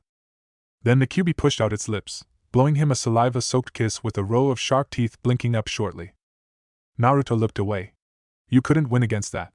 And he felt trying to nudge him irreversibly to the end of the spectrum that screamed, I'm not human anymore. Ha! The Kyuubi roared its victory, loosening its anchorage to the ceiling. It whipped through the air, landing with a giant splash on all fours in front of Naruto, just the steel bars of the cage between them. Biju hos, it said smugly. With grudging admiration, Naruto nodded. You did. Somewhere in the back of his mind an alarm bell was ringing, to the effect that, Were it heard, it would scream, "Wrong! Wrong! Wrong!" But whatever those biscuits had been, they shouted down that alarm bell, so much so that it wasn't more than the faintest of whispers. "You!" both began. They stopped and grinned at each other like only two people could who knew exactly what the other was thinking. "You first," said the QB. "No, no," said Naruto. "You've been first. No need to be impolite." The QB hummed in its throat. A sound as if your saw got stuck in a metal beam. "Together, then?" "Together." The QB lifted its paw, counting down. 1, 2, 3. "Want to try it out?" both asked, and "Yes," both answered in unison. Snickering, Naruto went up to the cage and reached his hand through it. The QB put up its palm. Both touched. "And now?" said Naruto. "It's all about ritual, host," said the QB. "In another dimension it might have worn a monocle and a top hat saying that. You need to say something profound and then try to pull at my chakra. That's all? Well, no problem there. Ramen!" Then Naruto pulled with all his might at the QB's chakra. And with the sudden and strange synergy between them working in his favor, Naruto's body reacted. Red chakra that usually slunk around him in a seething, frothing mass of malice now danced, light-stepped, in the form of large shawls, wrapping him in a cocoon of silky power. Whoa! Such a beautiful feeling. Warm. Comforting. Not just eating ramen, but being filled to the brim with its pure, undiluted essence. Then the red chakra spiraled up to his brain, whispering past the tenketsu, until it met strands of quirky silver. Red and silver circled each other like shy lovers who knew they'd have a steamy affair soon, but could not quite jump into action just yet. First, important questions had to be answered. For example, what did each of them make a living with? The silver chakra looked like it could weave a mean knot. The red assured it that with the earnings of its force of nature-like tendencies alone they could make ends meet. That was all they needed. Red and silver embraced each other, entangling chakra limbs in wild abandon. In the cage, Naruto noticed little of this at first. Then the effect of the love affair set in, like a sledgehammer to the brain. Naruto had a split second to look wide-eyed at the QB, before he was swept away into a stream of colors that sounded like horns and trumpets and flutes. The stream spat him out a moment later, and he landed with both knees on solid stone.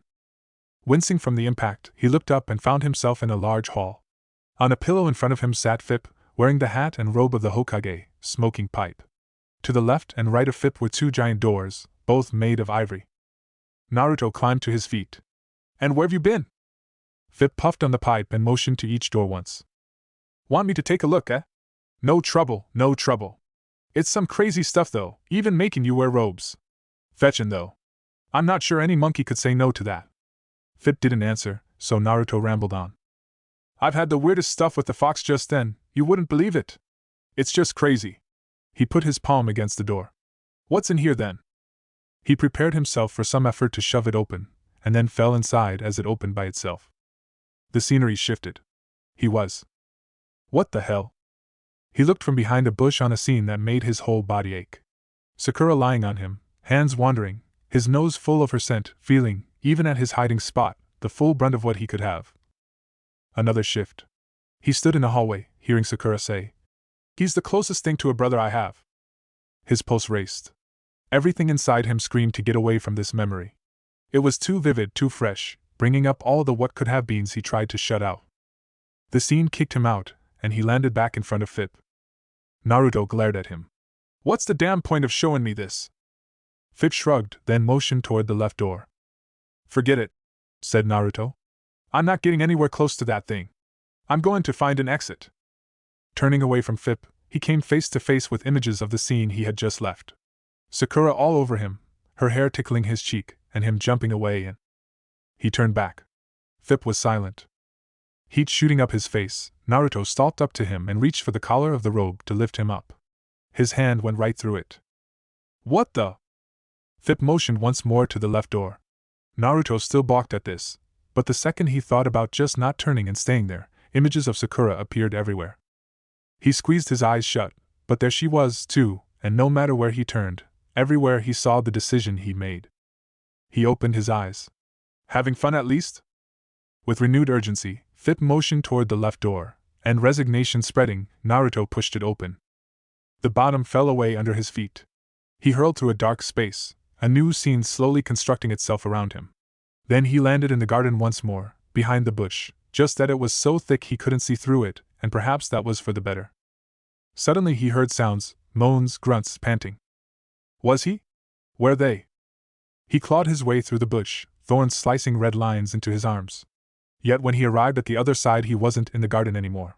He was in Tsunade's office? And both of him and Sakura wore Jonin vests, just that they were older, and she stood a good length away from him. I know you hate to work with him, Sakura, Tsunade told her. But the situation is dire. We can't risk the village's annihilation. And just as quickly as the scene had appeared before him, he was dragged back as if pulled with grappling hooks. He found himself back before Fip, his insides clenching. Sakura hated to work with him. But that wasn't the reality. That was just some perverse way things could have gone differently. I don't understand, he whispered. Why are you showing me this, Fip? I thought we were friends. Or something like that at least. I didn't. Fip jumped off the pillow, the robe trailing behind him. He made himself as large as he could and put a paw on Naruto's shoulder, a cloud of tobacco smell surrounding him. Look. A monstrous creak went through the hall. Then the rattling of chains followed, as if a gate was being pulled up. The two doors sunk into the ground. Naruto peered up at Fip. "It's over now." But what he saw in Fip's eyes told him a different story. Compassion and sympathy, both however tied to an iron thread of resolve. And Naruto knew he'd seen that look before. Because he remembered that Gigi had always worn it when he talked to people who jeered at him or sent him dirty looks when he was younger. To him it had all sounded so unfair back then. Why did they get sympathy for being mean to him? And later, as he came to know a bit more of Konoha's history and their loss, why was it always him they tried to alleviate their pain with? Only after he'd learned the bitter truth, had all the pieces on the table, did that look make some sense to him. And it was still unfair, of course, but now he understood at least, and that made it a lot easier to bear. And now, too, he wished to understand. Because that look meant there was something he didn't know, and that something was important. He'd always trusted his gut feeling. This time would be no different. Naruto slapped both of his cheeks. The sting brought the world, or at least this strange part of it, into sharp focus. Keeping it together here, Fip, don't you worry. Just, he thought, then shook his head. Nothing. I'm ready when you are. Fip patted Naruto's shoulder. He seemed proud. Then he clapped twice. More chains creaked. Out of the floor rose two more doors. Naruto winced, then steeled himself. He had no clue why all this was happening, but he trusted that look and he had a feeling in his gut that told him this was important. So he'd do it, because he was Uzumaki Naruto, and in his dictionary, giving up was placed right next to a picture of a large cross with the words Nope. This one first, right? He said in front of the right door. Fip nodded and Naruto entered. Again, a stream of colors spat him out into a scene he remembered vividly because nightmares had made it impossible to forget. The smell of burnt wood, incense sticks, the sniffling of a crowd. All of those mingling around the portrait of the Hokage now that the pyre had done its job. He heard Konohamaru's bawling, Irika's soothing words, and saw Kurenai taking Asuma's hand gently into her own. He saw the advisors with worried looks. Even in their age-crusted faces he found the sadness of having lost a lifelong friend. Kakashi's hand lay heavy on his head. He felt at fault, because he was a Jinchuriki, and weren't those supposed to be strong enough to lay waste to whole continents? The Yondaime chose you, Naruto, the Hokage had told him once, because he knew there was no one better to guard the Kyuubi, no one with greater strength or a stronger soul in all of Konoha. That makes no sense, Gigi. How could he have known this? He didn't know me, did he? I mean, I wasn't much to look at, was I, being a baby and all that. Sometimes we are blind to our own strengths. And let me assure you that in all those years since then I've not once been tempted to doubt the call he made. You've grown into a remarkable young man, Naruto, never let anyone tell you any different. Gigi. Naruto squeezed his eyes shut, but the smell of incense couldn't be blocked out as easily as sight. No one with greater strength? Now, just as back then, he wondered where that confidence came from. If only during the invasion he had. He was before Fip once more. Look, said Fip. I know, said Naruto. He did not know what would await him behind the left door this time, but given what had happened before, he knew at least that he wouldn't like it. Do I really have to? He asked, hand hovering close to the door. Look. That important? Look. So he opened that door as well, hoping it would be the last because he didn't know how long he'd still be able to stand this. The scenery switched. He was in an office again. Behind the desk, however, sat not Tsunade but the Sandaime. On the opposite side of the desk Naruto saw a version of himself, eyes red, dark sides underneath them. He wore a chunin vest. "It fits you well, Naruto," said Hiruzen. He wasn't smiling. His face tired and drawn in sorrow. "And," he went on, "you have my gratitude. I am still not clear how you managed to break the barrier, but without your intervention I likely would be dead by now." The chunin Naruto nodded woodenly. Outside, a bell chimed. Besides that, a solemn silence settled on them that was only broken when, a minute later, the old man rose from his chair with a sigh. "It is nearly starting," he said. "I suppose it is time for us to go." Then Naruto found himself at the funeral again, standing in a row with Kakashi as the Sandaime spoke. "They were heroes," he said, "and for their sacrifice they shall never be forgotten." Behind the Hokage stood massive wooden boards, pinned to them all manners of photographs and pictures, drawings from refrigerators, love letters, mementos and chains hanging from small nails, paraphernalia of the living, of that which made up a person, or part of it. "We will, in due time," said the Sandaime, "erect a monument for all of them. Until then I ask you to pay your respects here. Always remember, they gave their all so that we may live on, and carry forward what it means to be alive. And in that spirit we should take the challenges ahead. That, too, is part of remembering them. And that, too, is how we honor the fallen." Afterwards the crowd went over to the boards. Naruto, observing them, let himself be swept up by their grief. And carried forward to the boards his eyes soon widened. Up close, the scale of what had happened sunk in. He had thought that several of the pictures were for one person, now he noticed that each showed a different face. Looking over to the Sandaime, he saw the old man stare at a set of pictures. Naruto didn't want to see, didn't want to know. He had already made up his mind that this wasn't, that this couldn't. But as though he had no control over his body, he walked over to the Sandaime and looked at the pictures, and found the smiling face of Konohamaru, goggles askew, brown hair entirely uncombed, and a few pictures farther left, of Udan, wiping his glasses with a tablecloth, looking simultaneously concentrated on his task and caught because he knew he'd just landed in a picture, and directly below, of Asuma and Kurenai. Both in civilian garb at a kitchen table, looking far too smitten with each other to belong to the same group of practiced killers that wore the title Jonin. And on it went, familiar face after familiar face, until Naruto noticed from the corners of his eyes a shade of pink. Mechanically he turned to the picture and found Sakura's face smile back at him, a younger picture of her, before she took on the mantle of a kunoichi, with a bow in her hair and a one arm slung around another person outside the cut-off picture. Words failed him. Thoughts and gut feeling did too. He just stood staring at the photo, tracing each strand of her hair with his eyes, feeling numb. Sakura. Then it all turned black and he suddenly knelt on the floor before Fip, blinking wildly to keep tears out of his eyes. But the marble floor was already blurring to an indistinct gray, and he knew he'd failed to keep composure. He heard Fip shuffle away with the robe.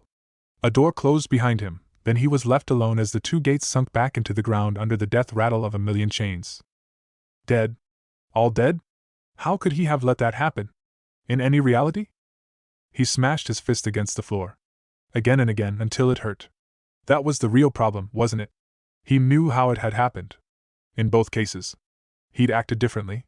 He'd left Sasuke and Sakura with the Ichibi to save the old man, and that cost so many people their lives. Just remembering those massive wooden boards made him cramp up. Naruto slumped, then rolled on his back, looking up at the dark ceiling, feeling hot tears streak down his face.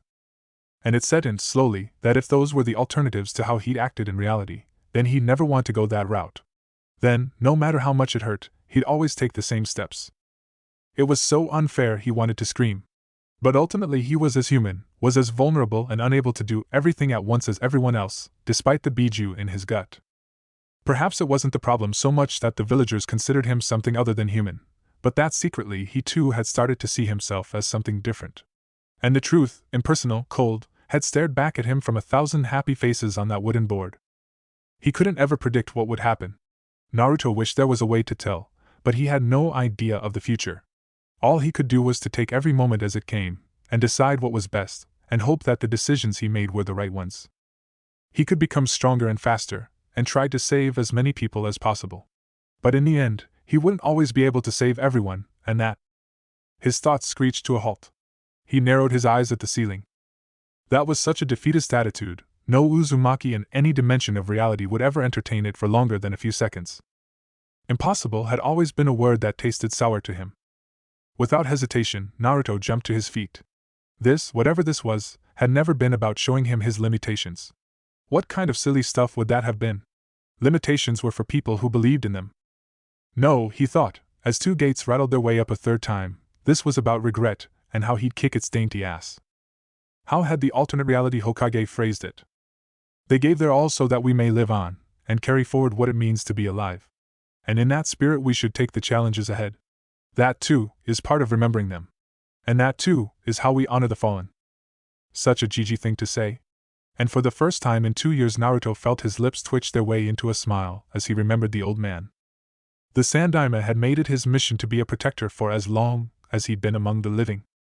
And rather than regret what happened, what Naruto would do was to carry on that spirit. To remember and honor the old man the only way he knew how. You'll see, old man. It's all going to be fine. I'll make sure Konoha keeps standing. Fit shuffled back into the room just as the two gates stopped their ascent. Naruto grinned at him, then walked through the right gate without hesitation. When Naruto came to, he was confronted with the sight of the Kyuubi pressing its snout against the bars. What happened, host? How long I've been out? Said Naruto. 2 minutes or thereabout, said the Kyuubi. You know what did that? The Kyuubi pulled its snout away and made a ponderous expression. I am not sure what exactly you experienced, host, but the synergy between the substance you imbibed and my chakra was incredibly potent. It would not surprise me if your chakra had been felt across the whole island. You feeling all right? Said Naruto. The cage is feeding my claustrophobia. Claustro hat? It's too cramped in here. Naruto laughed. Forget it. Can't fault a fox for trying, said the Kyuubi with a sigh. But I'm more clear-headed than half an hour ago. Still influenced but not as easily, entranced. The rough, growl-like voice took on a scientific hue. It's an interesting phenomenon.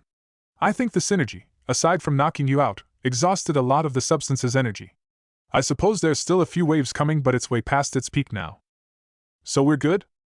Seems that way, host. I feel remarkable right now. In fact, I have an idea. Shoot. The Kyuubi cocked its head. Why don't you explore the swamp, host? Fulfilling your mission seems just in reach.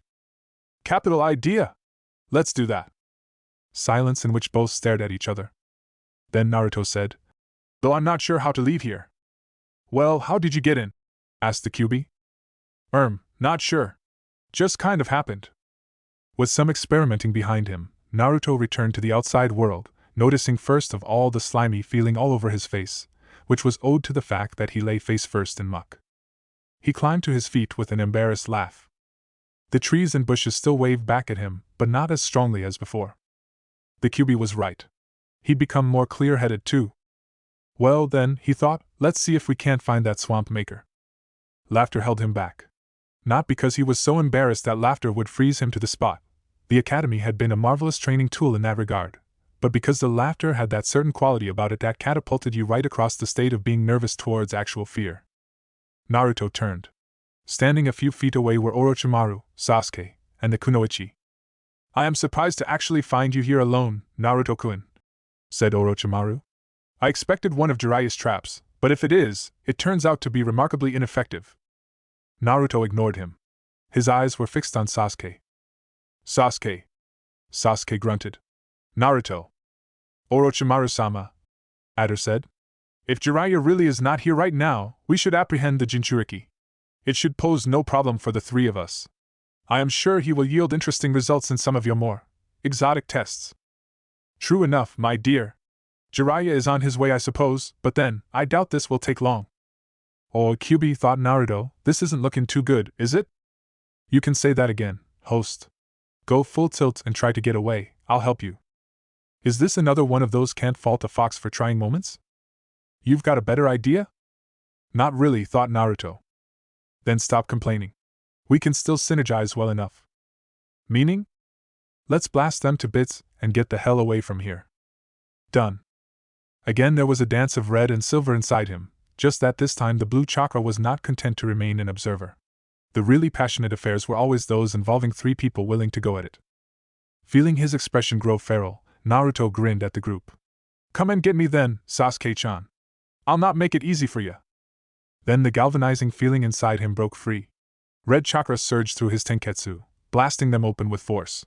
The red cloak manifested, then expanded, grew some more. Sasuke and Orochimaru shot forward, just as the third tail exploded out of the red cloak. When they were close, Naruto, feeling the fourth tail appear, screamed into their faces, sending them skidding back. The kunoichi jumped at him from behind, but one of his tails batted her away. "This is getting interesting," said Orochimaru.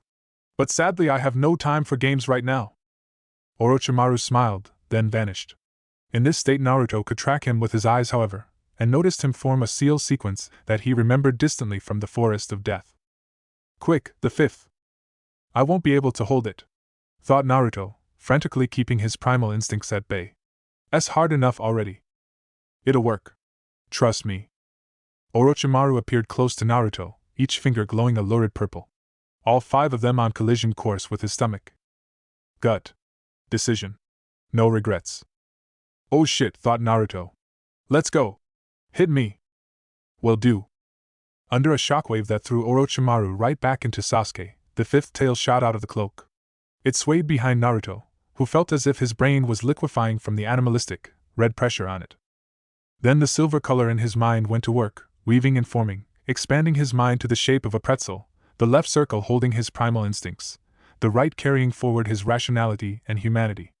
All of it tied together by the silver line that freely adhered to Jiraiya's rule of love number 38, in a 3-way, with a woman in the middle. There's some leeway.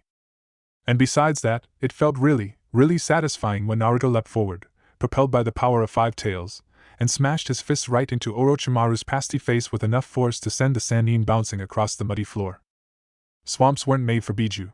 In fact, few landscapes could, at the biannual union meeting, say of themselves that they were well equipped to handle the occasional visit of seeming supernatural, certainly super-destructive forces.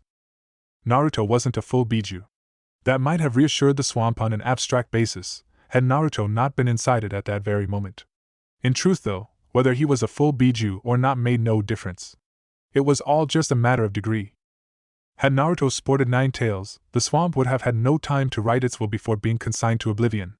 As it stood, with Naruto at 5 tails, the swamp still needed to hurry up the swing of its pen, because it was disintegrating from the forces colliding inside it, just not as instantaneously. It was, in any case, not easy to decide what was worse: the carpet of red chakra that brought the water to a boiling temperature and would leave the ground charred and unusable for decades to come, or the searing flames that Orochimaru and Sasuke torched whole areas with, areas from which more often than not came short bursts of frantic animal screams before dying out abruptly, heralding the stench of burnt fur. Balancing on his haunches, a low growl bubbled up in Naruto's throat. Sasuke stood some distance across him, shirt ripped and singed. Rustling. A summoned snake the size of a building broke through the shrubbery, maw wide open, fangs dripping with venom. Naruto took hold of each side of the snake's maw and jerked his hands in different directions. With a slick, sickening sound he ripped the snake in 2 halves. Crying out, he whirled around in a circle, spinning the snake halves with him, before loosening his grip and letting them fly directly into the attacking kunoichi. With a shout, adder went down. The snake halves puffed away. He looked back to Sasuke, face split by a grin. "How's that for starters?" he growled, the water sizzling under his feet. The environment bending to his power was an interesting sensation. So much so that it was almost enough to make him fear he'd come to like it. Not the best quality to have for a Jinchuriki. "You're an idiot," said Sasuke. Right now, the silver color kept Naruto's sanity separated from the mess of primal emotions. Yet the careless stance, the stoic face, the matter-of-fact voice that belonged as much, if not more so, to Sasuke than the name Uchiha, made it hard to keep control. There were some things that transcended partisanship between heart and brain, and to slug Sasuke a good one, before he'd be dragged back to Konoha, stood somewhere at the top if you were to make a list, just slightly below ramen. Naruto's grin turned dangerous. The 5 tails behind him sped up their swaying. "Yeah? Let me get over there, and I'll show you what's what." Sasuke looked back at him with a blank face. Then he shook his head. "You really are an idiot. I'll give you."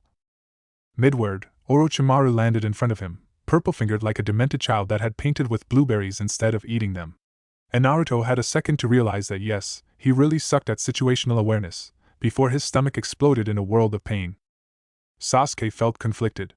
Seeing Naruto slung over Adder's shoulder, groaning, he felt that this wasn't how things should be.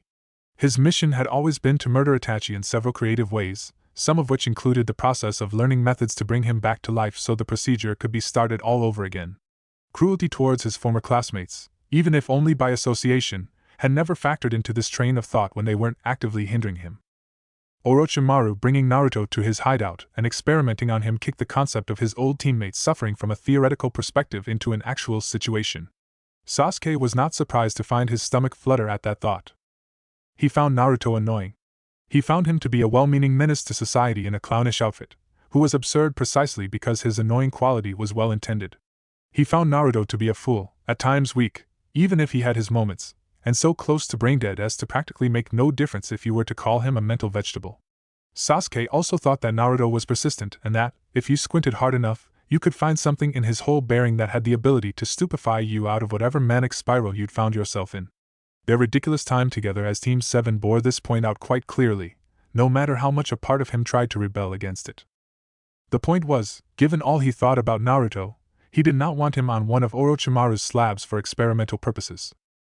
He wanted Naruto out of his field of vision, far away so as not to be infected with the sheer stupidity that surrounded the blonde at times, or close by, engaged in a fight in which Sasuke would demonstrate his superiority once more. In none of those thoughts did Naruto feature anywhere close to the snake Sannin. As they jumped through the swamp, Sasuke knew though that he couldn't make that a talking point with Orochimaru, which left him with only one solution.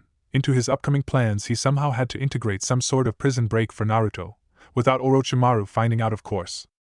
He shot Naruto's groaning body a petulant glare. Of course the moment Naruto involved himself in anything it'd be more work for him. That seemed to be a law of nature in general. Sasuke pushed himself away from the next branch, all around him the rustle of wind messing up the shrubbery, of hisses and grunts, angry buzzing and aggressive chirps. Was it just him, or did the swamp seem to be more active? Ada stopped, Naruto letting out a painful oof from on top of her shoulders. Don't you think there is something wrong, Orochimaru-sama? The swamp seems agitated. Orochimaru nodded. I noticed that as well. He peered curiously at Sasuke. Have you toyed with the dials of the generator? Sasuke raised an eyebrow. Why would I do that? You have a rebellious mind at times, Sasuke. A mind that likes both, to wander and wonder. Word games now? Inside, Sasuke felt his heart thump harder. Rebellious mind indeed. Sometimes he asked himself how much Orochimaru really knew of his, or anyone's ambitions. If the man was really that informed, or if he was just a perfect reader of character and an expert bluffer. Or, worse and more likely, if he was both. Games keep the mind fresh, Sasuke. It is good to entertain yourself once in a while with one. Orochimaru's eyes squinted their way into a cold smile. It was the glittering eye smile of a mad butcher whose lips had no intention to follow suit, but whose facial expression itself made clear that he enjoyed his job. I have no time for games, Orochimaru. Killing Itachi is all I need. Of course, said Orochimaru. And you will in due time. But I believe we have prolonged our stay long enough. Let's move, shall we? Paching, went the black stone on the go board. But even if Orochimaru had let that issue go, Sasuke couldn't help wonder if his moves weren't transparent to the snake Sannin. He held no illusions that he, too, was a game for the man. Just that this game was important to Orochimaru, and the snake Sannin tended to play a lot harder when it mattered. Look. The deep grunt stopped Sasuke in his tracks. For a short moment the rustling of the bushes and the leaves intensified. With an outcry, the swamp exploded into action. Out of the bushes shot snakes, none of them a summon, all of them as big as one. Out of the trees flew birds, their beaks open for a last thrill of majestic outrage before they snapped them shut, aligned themselves with their target, descending like a rain of saban. The noise of water being driven before them, alligators emerged from the swamp, shaking off their muck before speeding forward. And from behind the bushes and trees, Sasuke still heard a pounding, as if someone beat a set of drums that came closer each second. They're on the warpath, Sasuke thought, and that path runs right through us. He glanced at Naruto, quite convinced that the blonde had something to do with this. Near them, the source of the grunt that had set all this motion. A monkey with a fuzzy patch of hair on his chin that could well be called a beard at this size. Because that was the thing. Sasuke recognized the monkey. Size-wise, though, it went halfway up a tree now. Its brown eyes glittered with intelligence and fury. The monkey pounded its massive paws on the floor, throwing up mud. Behind him the bushes parted, several more of its kind appearing from the trees. Sasuke looked at Naruto once more. How could that blockhead have managed to make this whole place his friend within a few days? He shook his head. It did not matter. This was exactly the kind of everyday well-meant insanity that had played, besides Itachi, a role in leaving Konoha. Sasuke drew his sword. Games were good for your mental health? Well, if the swamp wished to play, he'd accommodate it. Phipps stood in a puddle of blood. A puddle that to him appeared to be the whole swamp as he knew it. Bits and pieces of animals bopped up and down in the red water. The occasional feather was carried past like driftwood, a lonely testament to the fragility of life. For soaked and grimy, Phip found himself alone among enemies. He faced a range of emotions he had not chanced upon before, all circling around despair and hopelessness. Not even the time fighting those scorpions had felt as bad. Phip looked over to Naruto, who lay in the mud, holding his stomach. Close by stood the trio of humans, cleaning their weapons with what remained of Phip's family. Cold rage bubbled up inside him. He felt his lips pull back into a hateful sneer.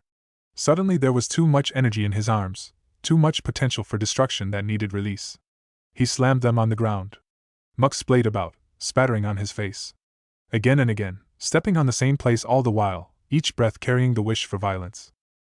And in this moment, seeing the broken bodies of his tribe, the mangled pieces of animal flesh from his uprising empire, Phip felt a crucial part in his mind revert back to a prior, more known state. Blood swelled about his legs. Like a candle burning through, the lights in his mind dimmed. A last whisper of, "This could be dangerous," then all went dark and Phip gave himself up to every fiber in his body that screamed for bloody murder. He smashed his fists a last time into the muck, then pounded forward. And found himself a second later high in the air. He struggled against the arms holding him, but soothing words in his ears slowed his effort. Confused, Phip turned, and was suddenly nose to nose with a pink-haired monkey. Memories jolted awake. Someone had brought a second candle. He stared at Sakura's face, then back at the carnage below. There, Jiraiya stood across Orochimaru, Sasuke, and the kunoichi. Behind him, a small frog raced through complicated hand seals, Naruto at its webbed feet. "I'm sorry we weren't here earlier," said Sakura. "Look. I know, but Jiraiya-sama will take care of them. He might not look it, but he's deadly. I'll have to leave you here though. 3-on-1 isn't really fair." Then she let go of him and jumped down, landing gracefully next to Jiraiya. "Take the kunoichi," Phip heard him say, then all his senses went haywire as Jiraiya and the snake went at each other, releasing a massive amount of energy. And Phip decided that this was definitely not a battle he could involve himself in without ending like his relatives and subjects. When Naruto opened his eyes, he still thought he was hallucinating.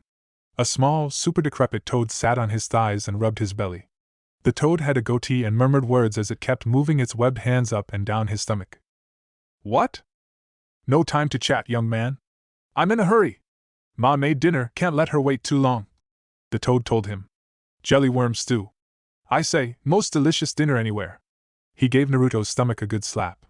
"There, that should do it for now. Didn't get everything, but there should be no pain now? You still feelin' any pain?" Surprisingly, he didn't. "No," Naruto said. "But, well, that's good then, isn't it? Because I'm mighty hungry. Now you keep yourself alive, young man, and I'm sure we'll see each other again." The toad winked at him. "Wait, who?" Then it puffed away. Naruto put off wondering and observed his surroundings instead. He heard and sensed Jiraiya and Orochimaru going at it in another part of the swamp. Sakura, too, was somewhere else, duking it out with the kunoichi. His eyes homed in on Sasuke, who stood leaning against a tree. Naruto scrambled to his feet. "Sasuke," he said. "This is getting old," said Sasuke. "You'll come back with me?" "No." The look on Sasuke's face was blank and Naruto scrunched up his brows. "Why'd you let him heal me?" Sasuke rolled his eyes, then pushed himself away from the tree. "Don't think too much about it, you'll hurt yourself, stupid," he said, pulling his blade out of its sheath. Naruto lowered himself into a stance. "Fighting then? I thought the sword made that rather obvious." It did. It was sharp and glinted in the sunlight filtering through the canopy. It was also wielded by Sasuke. And even if his mouth liked to say otherwise, Naruto knew what Sasuke could do with a weapon like that. But where the hell had it all gone wrong to end like this anyway? Brief moments of Team 7's history flitted through his head, them eating fish together, training under Kakashi, fighting Zabuza, the Chunin exams, the Valley of the End. Naruto had the impulse to shut his eyes. He kept them open by force. It hurt. More than he'd like to admit. But goddamn it, if the past hours had taught him anything, then that it doesn't do to close your eyes before reality, and playing the regret game brought you nothing good either. He clenched his fists and bounced lightly on his feet. All there's to it, Uzumaki, he thought, is to go at it moment by moment and do in the best you can. And right then that best was making Sasuke see logic through the universal language of fist-to-face.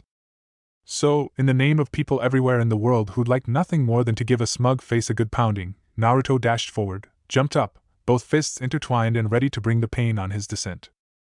On the way down, he reached deep inside himself. Here we go, QB! Let's have it! Admittedly, at first Sasuke had no real interest in fighting Naruto. He just wanted them to go their separate ways, and have the damn fool far away from Orochimaru. Everything else was secondary, hence why he let the toad take care of the blonde. But, well, now that Naruto was up, he couldn't really resist. And while one part of him wanted the blonde away, the much bigger part desired a contest. So he had drawn his sword, fully intending to keep calm and collected. Naruto should give him a good fight. Nothing ridiculous like the Valley of the End though, with total destruction everywhere. He wasn't quite interested in a fight of that scale. Truthfully, just taijutsu would be enough for him right then. He'd always been good at it, and after getting slapped around by Jiraiya last night he needs some reassurance. Thus it came as somewhat of a surprise when he registered Naruto descending on him, tendrils of red wreathing his fists. Immediately his prior aim went out of the window. Naruto wanted it like that. Well, he'd get it. The QB was strong, but the curse seal was more than enough to. Pain lanced through his shoulder.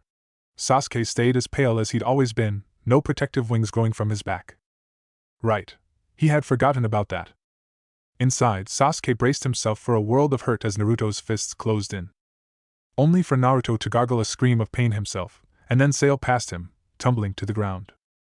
Jumping back, Sasuke brought distance between them. His eyes narrowed. The curse seal didn't work thanks to Jiraiya, but even if that toad had healed Naruto, using the QB seemed equally impossible. At least that's what he got from Naruto's angry mutterings as the blonde pulled himself to his feet. They looked at each other. That toad is a hack, said Sasuke. It fits you. Naruto frowned at him. Don't need it to beat you, Sasuke. Don't think I didn't see you flinch. Sasuke smirked. I haven't seen much yet of you either. Well, then keep your eyes open wide, idiot. Ah. That annoying cross seal. Within a second, the whole swamp, as far as Sasuke could see, was jammed solid with clones. The mills in Sasuke's eyes spun into existence just as every clone evaporated into a cloud of white smoke. Another cry from Naruto. Sasuke looked at the original. Suddenly, every nerve in his Sharingan burned as he laid eyes on that strange mix of silver, red and blue. He tried to endure, but the combination of colors became so blinding that he had to squeeze his eyes shut, deactivating his Sharingan in the process. When he opened his eyes again, his world was blurry. He wiped his tears away, glaring across at Naruto, who stood holding his stomach with a dismayed expression on his face. Again, they looked at each other. Forget not wanting to reshape the landscape in their fight, Sasuke thought. He'd be glad to actually have a fight at all with how things were going. Naruto seemed to be of the same opinion. You know what? He said, cracking his knuckles. This is stupid. I'm just going to bash your head on the floor until you're good again and back with us. Sasuke pondered this for a second. His ponderings went like this: he could, theoretically, still use techniques to fry Naruto. However, he liked hitting him with his bare fists much more. In the end, what he wanted out of this fight was to work out his frustrations about Jiraiya and this ridiculous mission Orochimaru had gotten him involved in. Nothing more. Sheathing his sword, he fell into a light jog. Naruto did the same, both gaining speed as they went. Knuckle to knuckle sounded just fine to Sasuke. The training of a Sannin awarded your punching power miraculous prowess.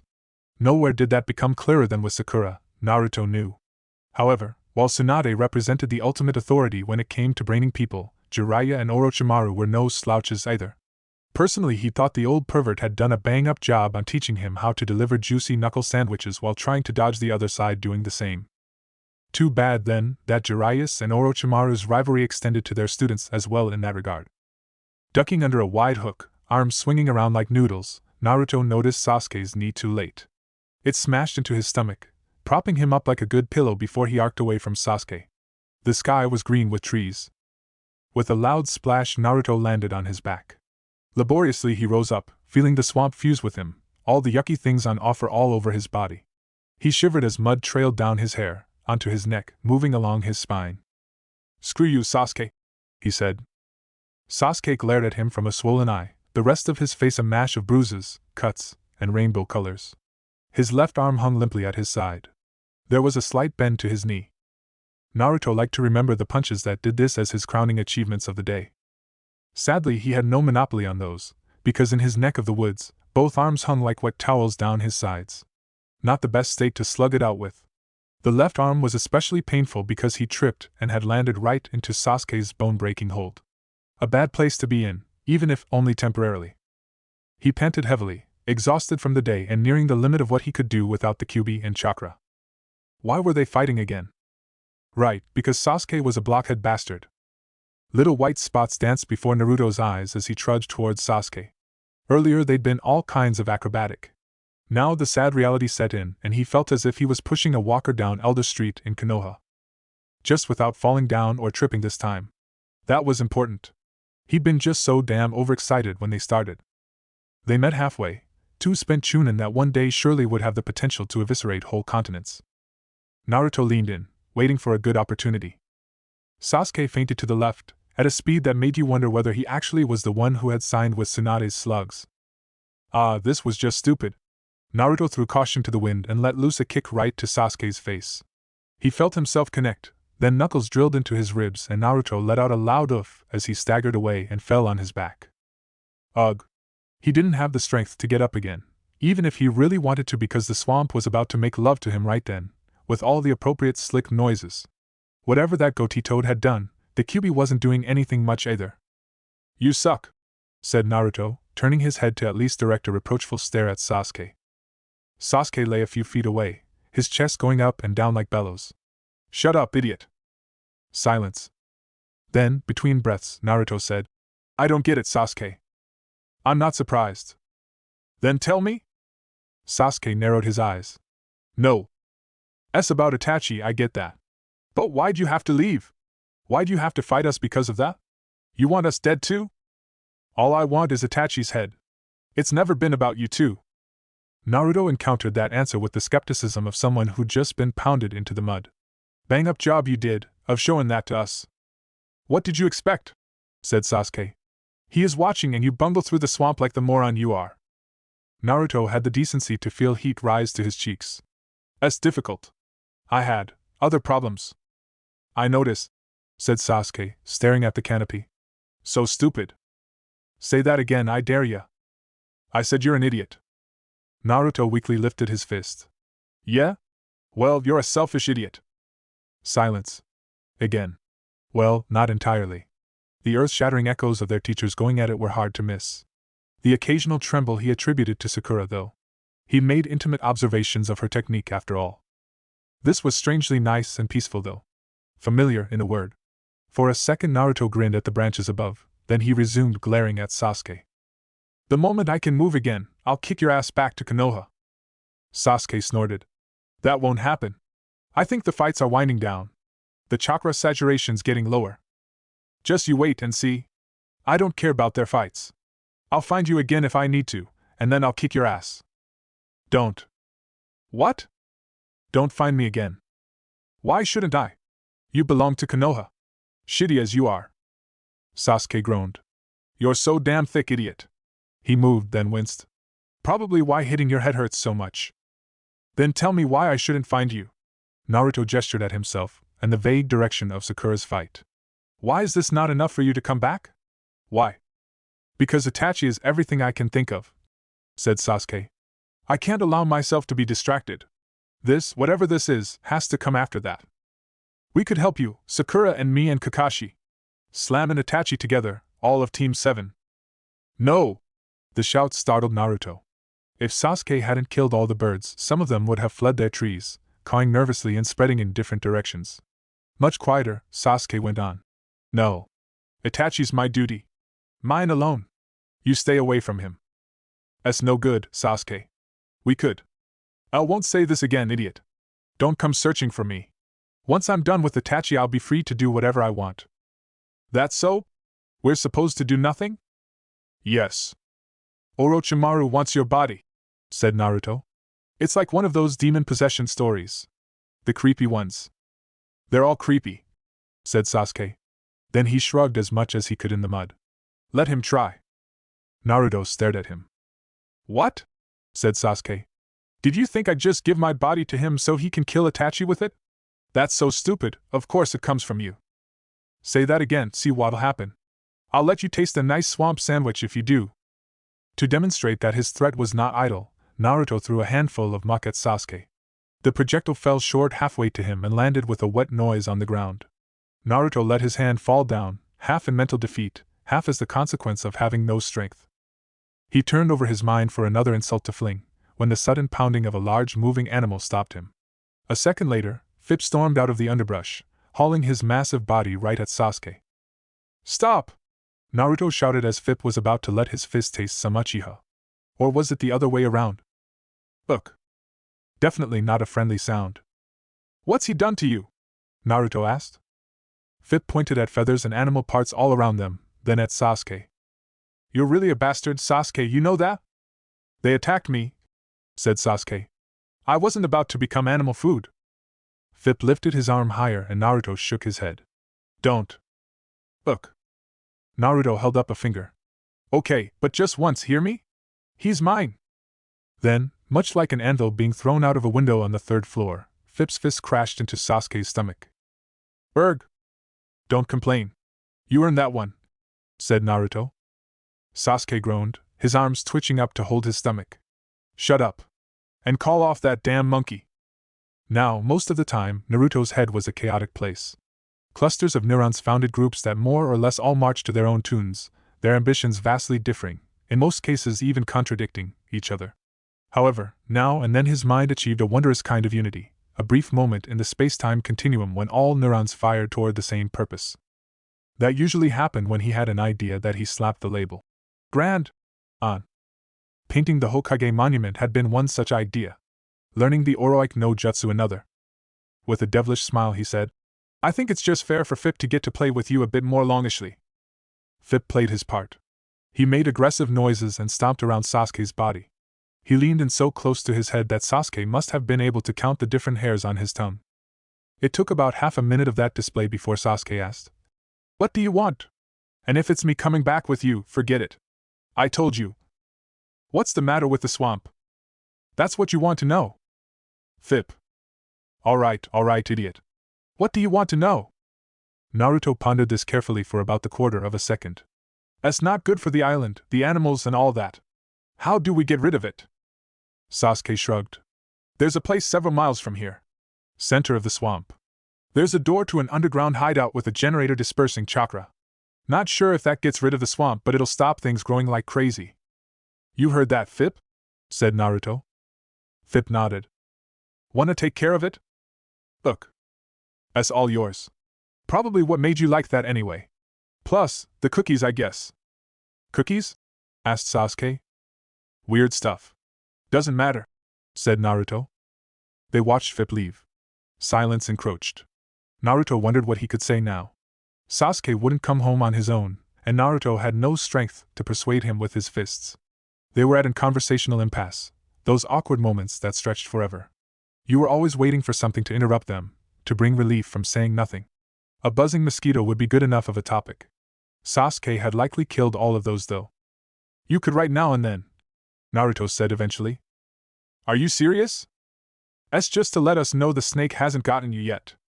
That's ridiculous. That your new favorite word? Shut up, idiot. We miss you. A loud crash interrupted Naruto. Orochimaru came jumping through the trees. He landed right next to Sasuke. Jiraiya came next, half a second removed, touching down in front of Naruto. As expected, both of them looked just like before. Not one hair out of place, burnt, or touched. The same likely couldn't be said about the place they'd held their reunion at. Seems your student's a bit weak on his legs, said Jiraiya.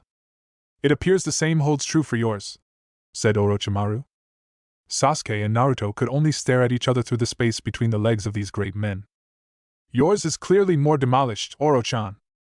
Age is getting to you, Jiraiya, said Orochimaru with a creepy laugh. The sight of the Jinchuriki is vastly sorrier than of Sasuke. The conversation stopped. The Sannin glared at each other with the hate of having spent decades on opposing sides. Next time, Jiraiya, I will not be as lenient, said Orochimaru. Right, tell that to my fist, Oro-chan. With a dismissive noise rising in his throat, Orochimaru crouched next to Sasuke. A moment later the air around them distorted, like heat on hot cobbles. Earth welled up around their feet and pulled them underground with a gargling sound. You're letting them get away? Jiraiya's lips worked their way into a strained smile. If I'd be able to stop him that easily, things would have never gotten this far, Naruto. So, it's over now? Not quite. I can sense Sakura on her way. She's close. And we still have to take care of the swamp. No trouble with the last part, said Naruto. Got Fip on that. The monkey? Just so, said Naruto. Good fella, that one. Smack Sasuke mightily. Jiraiya hummed and sat down next to Naruto, ignoring the mud. Now that's a story I've got to hear. Uchiha were always a bit too arrogant for my taste. A learning-enhancing hit ought to do him some good. Too true. He's just a whole different level of bastard. And so it went. Somehow Naruto had the feeling that Orochimaru and Sasuke held a similar conversation right now, just exchanging the words bastard with insults of a different kind. Fip muscled his way through a door.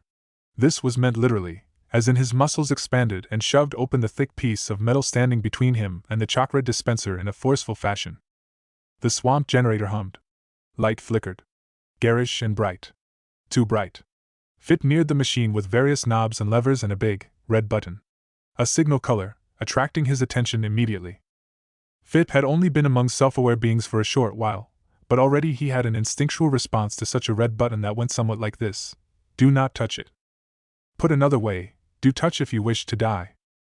His monkey features lifted into a brittle smile. So this was what had made him self-aware. How quick it all had gone. And this constant swirl of emotions inside him. All so different. All so powerful. All so contradictory in nature. Complicated. Yes, if he could talk better, that would be the right word for them. Maddening also fit. Fip knew exactly why humans were such strange creatures. Felt it with every breath, in fact. How could they be anything else with all this insane stuff inside them? He wanted to end it. And yet he resisted that idea at the same time. Again. Contradictions. His massive arm stopped halfway to the red button. It would probably do something bad to him as well, as long as he was in this place. Did he care about that, though? He hesitated. Then he lowered his arm. He couldn't. He wasn't sure why. He only knew that he didn't want to press that button. A wise decision, young one, came a rough voice from behind him. Fip turned. At the entrance to the underground bunker stood the biggest, meanest, most regal-looking monkey Fip had ever seen. That giant also spread the strongest monkey reek he'd ever had the pleasure to smell. Stench was a defining character trait of powerful monkeys after all. Fip had wanted to be a king himself, but looking up at the light-framed body, he knew that never in a million years he would have reached such a level of royalty. Look. My name, young one, is Enma. I am the Monkey King. Fip bowed his head in deference. Look. Enma laughed. Do not be so formal, young one. Come, let us leave this place to the humans. I know them. They are capable. Both monkeys left the facility in a content, knuckling way. Where the journey would lead him now, Fip did not know. But he had a feeling that someday he would fight again, side by side, with a strange human. And that, at that point, he would understand them, and himself, well enough to finally make some sense of this weird world. Now this is interesting, said Jiraiya. He inspected the rapidly decomposing corpse of Ada that lay on the table in their room at the inn. The smell masked by another one of his genjutsus. Sakura sat leaning against the wall, healing her wounds. Naruto snored happily, the day collecting its rent. Now and then he mumbled something about the Kyuubi being a fruit bat. What's interesting, Jiraiya-sama? Jiraiya looked at her. She was exhausted, and severely burnt in places, though the healing she used on herself was already working miracles. Tsunade's student indeed. She found Naruto and him 2 minutes after Orochimaru had left, the then seemingly alive body of the kunoichi slung over her shoulder. In a way she was the only one who had won her fight and accomplished her goal. It's a corpse, he said, picking up a bone-white arm. But I didn't kill her. And technically you couldn't, said Jiraiya. This woman's been dead for the last 25 years. Orochimaru animated her body? More like gave her a twisted kind of life, he said. The seal must have been something else. It's disintegrating even faster than her body though, so I won't be able to copy it in time. To his dismay, Jiraiya noticed a mingling of horror and academic curiosity in his thought process. The seal must have been a work of art. Nothing else was expected from Orochimaru. And at the same time it was such a horrid thing to do. I'll seal her up so you can take her back to Konoha, he said eventually. For research? Jiraiya looked at her queerly. For a proper burial. Oh. Why? She's a Hyuga. Main branch. Sakura goggled. What? But. Besides that, you said she fought with otherworldly grace. Fits exactly. Jiraiya leaned over the corpse again, feeling around the eyes. No Byakugan though. The Hyuga usually take them out before they bury their dead, so that's no surprise. Jiraiya hummed in his throat. I wonder if Orochimaru tried to recreate it with an original body. I'll write up a report for you to take to Tsunade. She'll want to know about this. Sakura couldn't do much more than nod. Good, said Jiraiya, satisfied with his inspections. I'll take a look at what the mercenaries are doing now. At this time they should all loiter around in the finely distilled rose. Keep an eye on our sleeping beauty, will you? He's always a bit confused when he wakes up. Then he left the room, laughing all the way down the stairs. He had an inkling that most mercenaries had left Danube by now. Some research, however, especially in a place like Lady Hume's, never went amiss in the greater scheme of things. The report that Jiraiya wrote Tsunade contained a lot of information. For the span of a few days a lot had happened after all. The first part pertained to the official mission. The swamp and the generator they had disabled. The manifestations of chakra in the swamp affected animals. The iron deposits Danube had found in its mountains and the mercenaries that tried to ingratiate themselves to the villagers. Likely some sort of war effort, sponsored by Orochimaru. Steel was always in high demand, no matter where you looked. The second part, sealed with some complexity, concerned itself with Orochimaru, Sasuke, and the Hyuga corpse. The third part, Naruto's use of the Kyuubi up to the fifth tail, as well as his temporary alliance with the Biju. Whatever had prompted this, some kind of cookie, of which no specimen had survived Naruto's savage fight against frustration, was important. If there existed a method to bring Biju and Jinchuriki closer together, it had to be investigated. The last part, sealed so that only Tsunade would ever know to unseal it, commentary about the observed social interactions between their students, as well as lascivious allusions towards what he and Tsunade could still get up to even if they weren't the youngest anymore. That last part would land him in a world of pain, but writing it down was well worth the trouble. To the bitter end, Jiraiya just couldn't resist a good sentence. And the more often it connected Tsunade with her bodily assets, the better. Here's the report, said Jiraiya, pushing a scroll into Sakura's waiting hand. Sakura wore her official Chunin vest. She stood ramrod straight and took the scroll with utmost professionalism. Thank you, Jiraiya-sama. The three of them were in Kinzoku's port. Sakura would take the next ship back to the coast of the elemental countries. From there she'd start the long journey back to Konoha.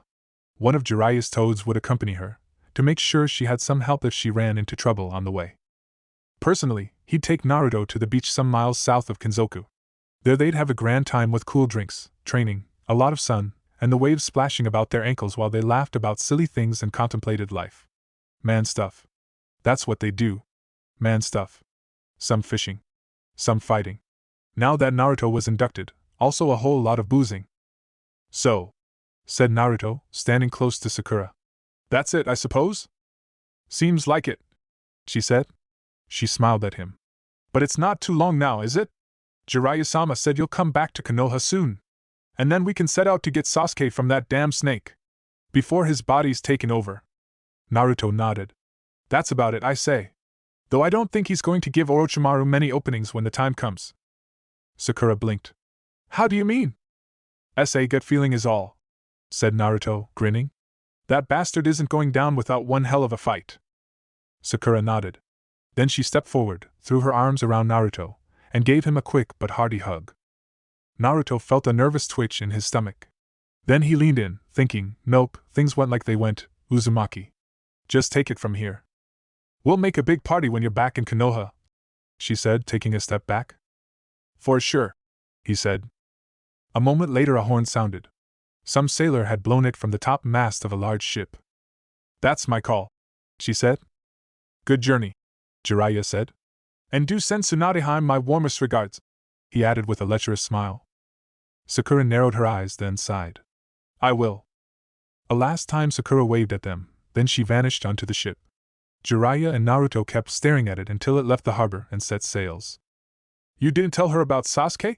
Asked Jiraiya after a while. Not exactly. Why? She'd have much more of a problem with it, I think. Knowing he doesn't hate us and still being away. Together they began moving away from the quay and toward the inner city, the bustling hubbub of an active market all around them. "That's better now, though," said Naruto. "Sasuke's not just some tool. He'll kick his brother's ass."